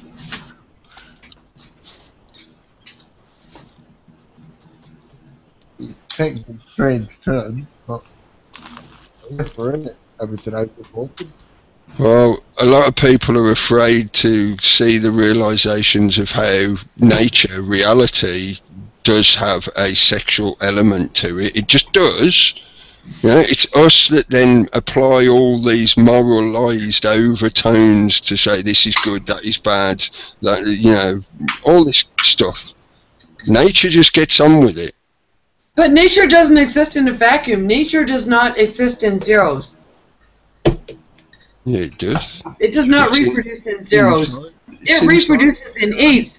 It takes two to tango. We live in a vacuum. We all live in a vacuum. We all live in a vacuum. Come on. What the hell? The universe is a vacuum. And Everything is a vacuum. So reproduction. Nothing? Everything is nothing? What's that? So the United negative. States, right? Reproduction without sex and sex without reproduction is the goal. That's the way to control the human population. Think about it. There are animals that are doing that for thousands of years. As I know this is a subject you're dancing round, and you have sort of alluded to it in one way or another, but let me ask you this. Do you think that homosexuality is a danger to the future of mankind? I don't think it's any more danger than a four-leaf clover is, because nature, it works like, in my opinion, like 90% of the time. It reproduces. But then there are the aberrant ones that are different, you know, but they kind of fall by the wayside. Yeah, and we're still here. Yes, we are. Every single fucking person that says that I'm gay and I don't care about anything else, they were born because of a male and a female fucking. Mm-hmm. Right. Sorry to get down to brass tacks. It would not carry on without that. Yep. And we are still here, so it has carried on and has been carrying on. And the gays are getting children with women. Women offer themselves up for that stuff. Yep. So I don't see what you're saying, actually. I'm not denying, I've said this loads of times in the past, because this is a common topic that comes up on a regular basis as a divisionary tactic. You've got some classic modus operandi that the debunkers and whatever will use, you know, like the ad hominems and fallacies and whatever. But divisionary tactics are gender politics, left-right politics, stuff like that. Gender politics is always a good one. It's why they've propagated the gay agenda, so that it's in people's faces, so it forces them to choose one side or the other, supposedly. Yeah. So that's why, for me, to repeat yet again, I'm not denying that there is a gay agenda that is being played deliberately on people to mess them up in the head, to propagandize them and force them into camps to fight against each other. I'm gay, I want to get married and have babies. I hate gay people, I want to wipe you out off the planet. All these opposing forces. Yeah, especially certain kind of people with certain kind of belief systems. Yeah. Whereas like Christianity and yeah, when I've religion is another good classic one, mate. Thank you. But when I've looked at it, and you look back at the trace of history and how far back in history acknowledgement of homosexuality goes, it's all through history. And it's not. It's please let me finish. It's not just us. It's in the animal kingdom as well. Yeah, especially amongst certain animal types that are pack animals, because they'll use homosexuality as a domination method. But anyway, looking at that, and we're still here. Society has still grown. You know, there's now 7 billion of us on the planet. That means homosexuality is not a threat. So we don't need to be arguing about it. Yeah, I would argue against children being taught in school that it's a good thing to do. That's that kind of gay agenda thing I'm talking about. But people have got to get past this base level homophobia. Yeah? That's not homophobia when you look at the Crusades and you look at all the people who signed up for the Crusades and all these men who signed up for the Crusades. About the concept they needed to say, they needed to agree and make a bond that they would satisfy the needs of any fellow Crusaders when they were away from their fucking women. Yeah. The Do you know? Crusaders, before they could even go on a crusade, they said that they would be willing to be vessels for the men who needed to pump their seed into something. Do you know the Well, concept? Jesus needed 12 men to get his satisfaction. Do you know where the concept comes from? Greece, ancient Greece and Sparta, they had this concept called the shield brother. And the shield brother wasn't just your fellow soldier who protected your side where you didn't have a weapon, you know, like to make sure you didn't get stabbed in the back or whatever. It was for that purpose as well. To make sure that you're fighting men. You know, the penis is something that is just out of control. It needs to be milked. That's why there's porn. That's why they're all this shit. I don't know. I just don't understand it. Like, as a female, you guys might have some need that you feel like you need to justify. And it's not you guys. I love you. I'm just speaking from my heart, right? It just does not make sense to me. Makes perfect sense to me in a natural environment. Yeah. It's just been manipulated and it's used against us. That was the point I was trying to make about the homosexuality thing. It's not a threat to us, but they manipulate your perception of it to make it seem like a threat. And then they propagate on that to get you in opposing camps to fight each other. Divide and conquer. Just like they're doing with immigration, forced immigration. That's exactly what they're doing with being surrounded by people who have, you know, from different countries who have different values. But I don't know, like, I will not be ashamed for saying that I was born a female. I'm very much a female. And to me, you know, I would like to be able to, you know, connect with a male. Oh, pardon me for that.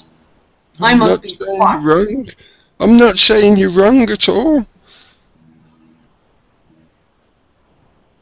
That's your choice. That's great. I'm glad. Yeah, go for it. You know, I'm glad that you're choosing that side of the bread to butter. The point I'm trying to get across is it's one of those things that keeps coming up again and again and again. And in this process of us moving away from their control system and dismantling it, one of the parts of that process is seeing the way they use this kind of stuff against us. Yeah. Well, part of the process is also to find your own essential being and saying, what do I yearn for? And being honest about it. That's just part of life anyway, isn't it? Again, that natural balance thing of you wanting and feeling a partner there to balance you, etc., or to procreate and have children with, and all that kind of stuff to do with a natural existence. There's nothing wrong with that. Saying, you know, don't stress yourself out about it. Not at all. I'm not stressing. I'm just happy that I can just say how I feel as a female, right? Yeah, that's cool. Ultimate's just saying women turn lesbian in prison. All of them. Well, if you watch Orange is the New Black, yeah. Oh, right. No, is that TV show or something? Mm-hmm. Oh, right. I have no idea either. Yeah, we could say that. Yeah, we had those female prison. It's a female prison series, so. Oh, right. Okay. I don't know. I've heard it mentioned, you know. I've never watched it. Well, it's for the people that are into that stuff. I'm not really. But. You know what, Kip? What I like about Kip is that he does the show and then he stops and he takes a look through chat. And I'm looking at chat as I'm talking with you guys, and Oliamet said, "Women turn lesbian in prison." Can I say something about that? Yeah, sure. Go through. There's more men than women in prison, and the men are fucked up the butthole in prison. That's just the way it goes. And what this just takes me back to a conversation that I had with a fellow quite a while back, and he was he was saying to me, he was military, and he was saying to me that he wants to shoot every goddamn faggot, you know, in the head. All the guys that want to fuck each other. And yet, he was addicted to porn. He said, and I said to him, so is it okay if women are having sex with each other? And he said, oh yeah, that's really cool. But if men have sex with each other, I will shoot them in the brain. And I said, well, there's no difference because it's both unnatural. But he, as a male, thought, wow, if they're doing that, and a lot of porn, most of the porn has to do with men watching women, you know, with each other, and then they get all horned up and they think, wow, I can be the guy, I can be the Johnny on the spot, I can jump in and satisfy both of them. Why is it okay for a man to watch females having sex, but it's abhorrent to them to watch males having sex? I don't get it. Again, isn't it? I don't know. I don't stoop to that level of ignorance, so I cannot imagine It's just what that must be like. It's just the way things are portrayed to me, isn't it? You cannot have it both ways. Let's just put it that way. Yeah. It's either this or that. Have you seen the film Deliverance? Again. Have you seen the film Deliverance? Yeah, I think so. Yeah. Strange enough. Squeal like a pig. Just squeal like a pig. Let me fuck you in the ass. I am king. Yes, exactly. It's about power and domination. Yes, it is. Women get fucked in the ass. Yeah, and it's about power and domination. Well. Yeah, Are those like men gay? it occurred. Well, yeah. Probably. Yeah. Probably.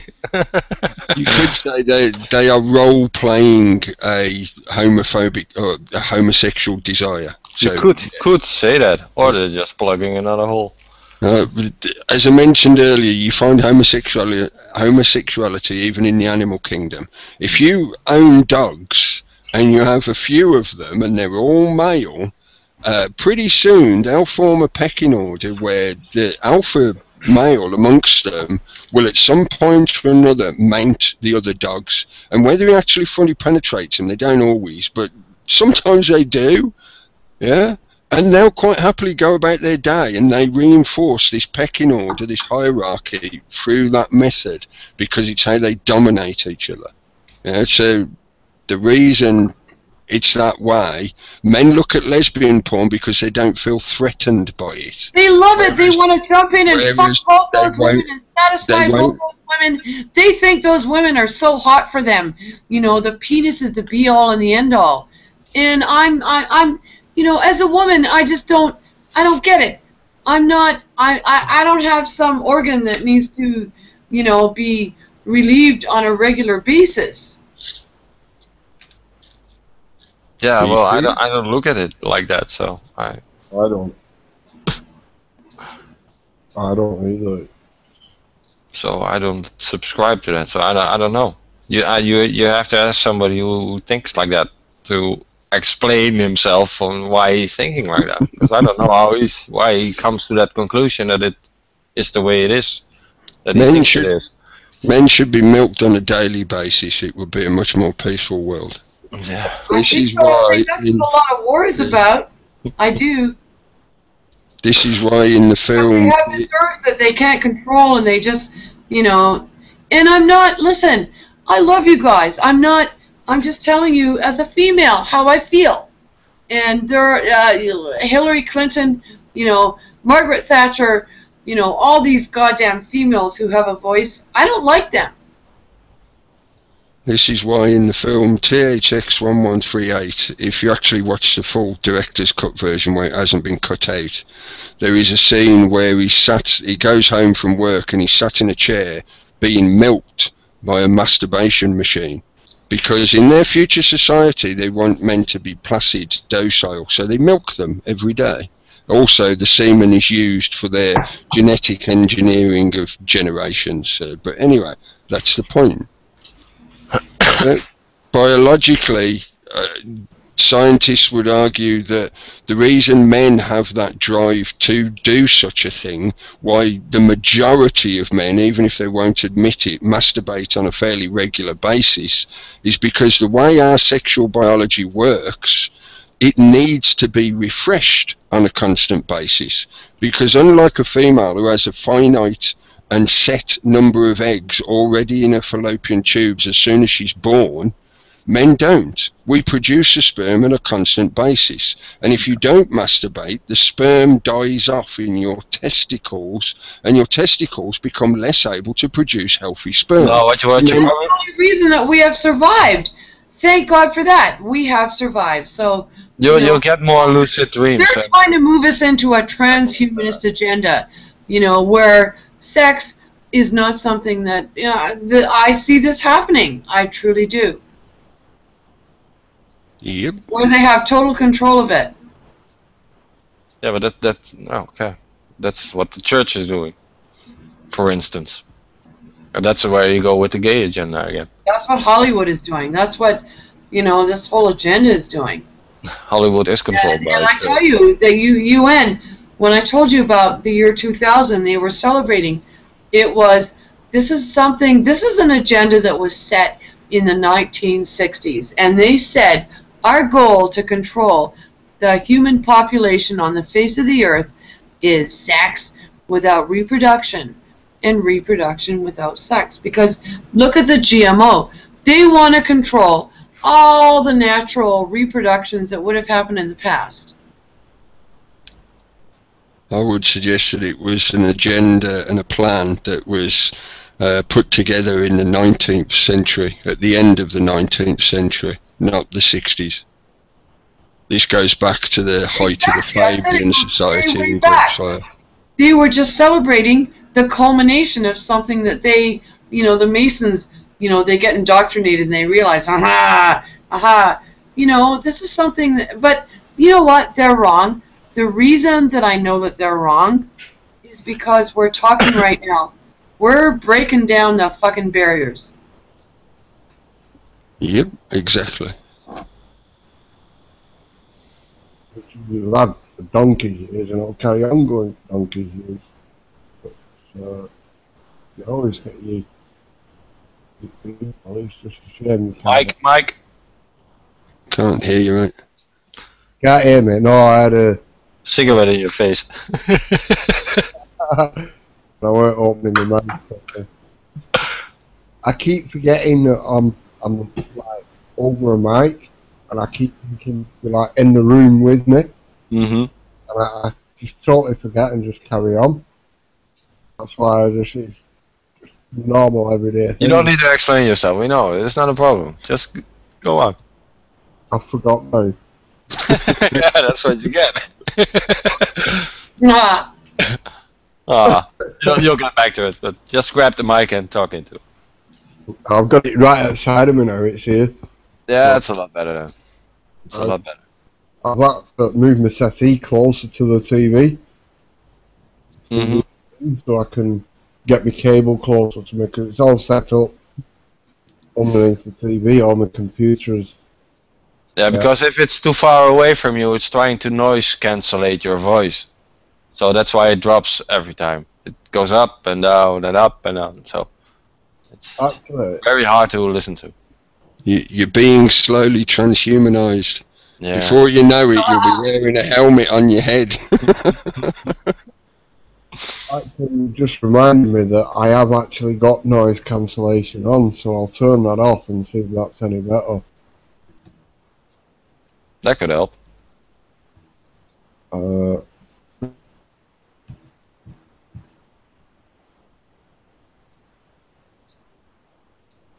Is there anything else we'd like to discuss? Yeah. I was just trying to look at the chat room as well, because you'd mentioned it earlier, Liza, so I was trying to read through. Sorry, a bit distracted. I don't think there was anything in particular that I was going to rant about anyway, so... Is there anything in the chat we could rant about? Maybe. I haven't got the chat up, so I can't. Actually, there was a question that Rez asked earlier on for you, Cookie. I'll just drop back and see if I can find it. Can I tell you someone I'm really curious about is Jean's Pretty Pups.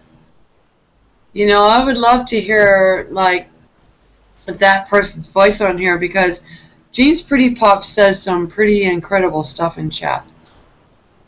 I believe she's been on. Yeah, I thought she had. I'm pretty sure She had mic problems or cam problems.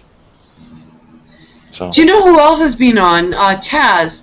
I listened to something with Taz, and she and I connected, and we ended up having a talk over Skype, and she's in Britain.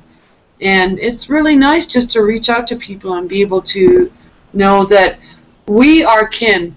I think what I'm searching for is kin. What feels, you know, what feels like it resonates to me. And I think that we're in really, really explosive times. Everything is being, like, blown out of the goddamn ballpark. And so you need to reach out and just gravitate towards people who you think it's like free falling, you know? Reach out to those who are free falling. The questions just come back to me. It was, what's your, well, similar to this, is what's your feelings about the Teddy Bolt murders? about the what? The Ted Heath Bolt murders? Ted Heath goat murders. Bolt yacht. Oh, Ted Heath being implicated in the death of primarily children, young boys, taken out onto his death yacht. I've never seen enough evidence to show one way or the other, but it's something that I've heard again and again from different sources. And considering that there is evidence to sort of link him into some of the paedophile rings that were going on in the politics here in the UK at the time he was in power, I hate to say it, but it wouldn't surprise me. So that's about all I know on it, really. I think it's one of the things I think Ike covered in one or two of his books a few times. And I've seen other sources for it online talking about how it links into the paedophile rings and stuff like that. I'll just back to him while he was. Can't hear you now at all, Dean. Not at all, Dean. Sorry? I want to hear you. Can't hear me. No, you have to speak up a bit more. It's like I say, I keep forgetting, I'm sorry about that. I've almost got a microphone on my mouth now. Good, swallow it, buddy. So you might as well put your headset on. Yeah, you're almost there, man. Close enough. Can't get close enough to get the headset on. And Woohoo! I get headaches with a headset. That's why I've set it up like this. But I'll tell you what I'll do. I'll treat them. Yeah, but it would be nice to hear what you're saying. So that's the whole point. Have you got something where you could clip it on your T-shirt? Yeah. No, because it's similar to yours. You've got the mic connect to your headset. Yeah. Why don't you just swing it around your neck? The cable isn't long enough, but Uh, got as close as I possibly can now. Come on. You need a longer wire. Yeah, I've got, like I say, I've got an extension, but it's actually plugged in at the back of the computer to with surround sound. Mm-hmm. It's all set up with surround sound and everything. Yeah, just get another one. I will rectify the problem. Very good. But I'm Just don't sorry. rectify. It makes yours and our lives a lot easier. I believe that. Yeah, I'm even willing to sponsor it if I have to, but I realise that if you can hear me, I don't have to keep repeating myself. We love you. We want to hear what you're saying. As Cookie was talking, I just typed in on the Tariff then, and I've just clicked on PM Ted Heath and Young Boys, the Disclosure Project, 26th of November 2011. Well, I know Disclosure Project, but that's something completely different. Yeah, that's the UFO thing. Yeah. So Well, either one of them is a Google wash, but no, it's not. It's not about UFOs. It's about Jimmy Savile, stars of children's television favourite. Jim will fix it. Sued the Sun in 2008. I'll just go to full screen. I'm struggling on this small screen here.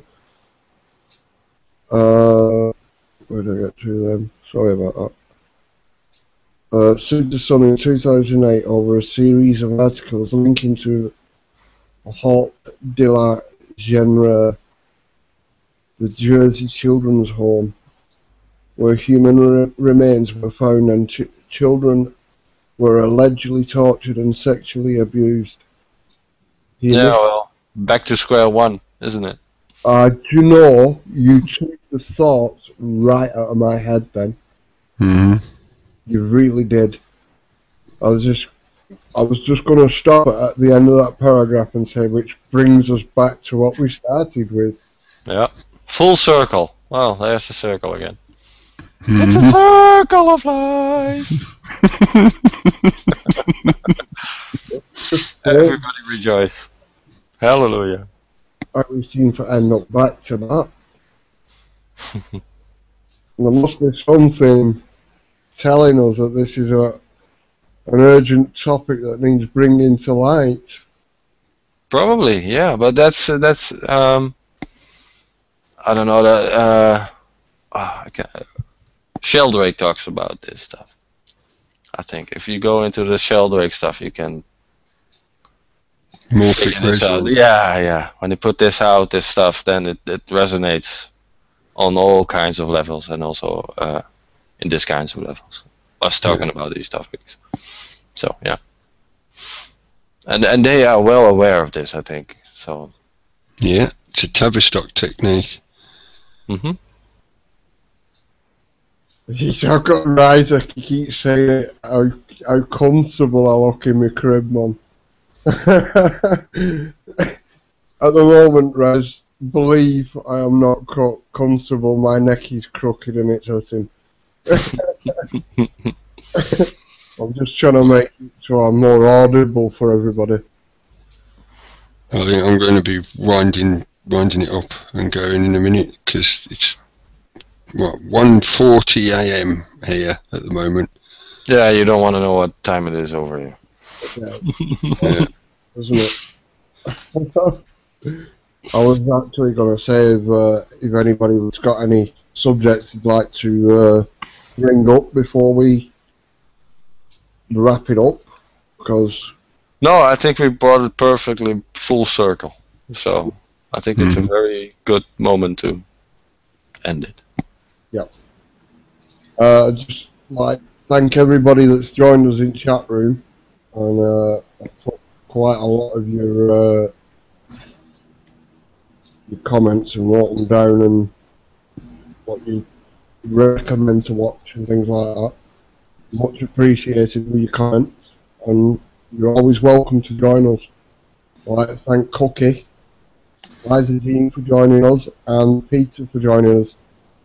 Thank you very much, and good night, people.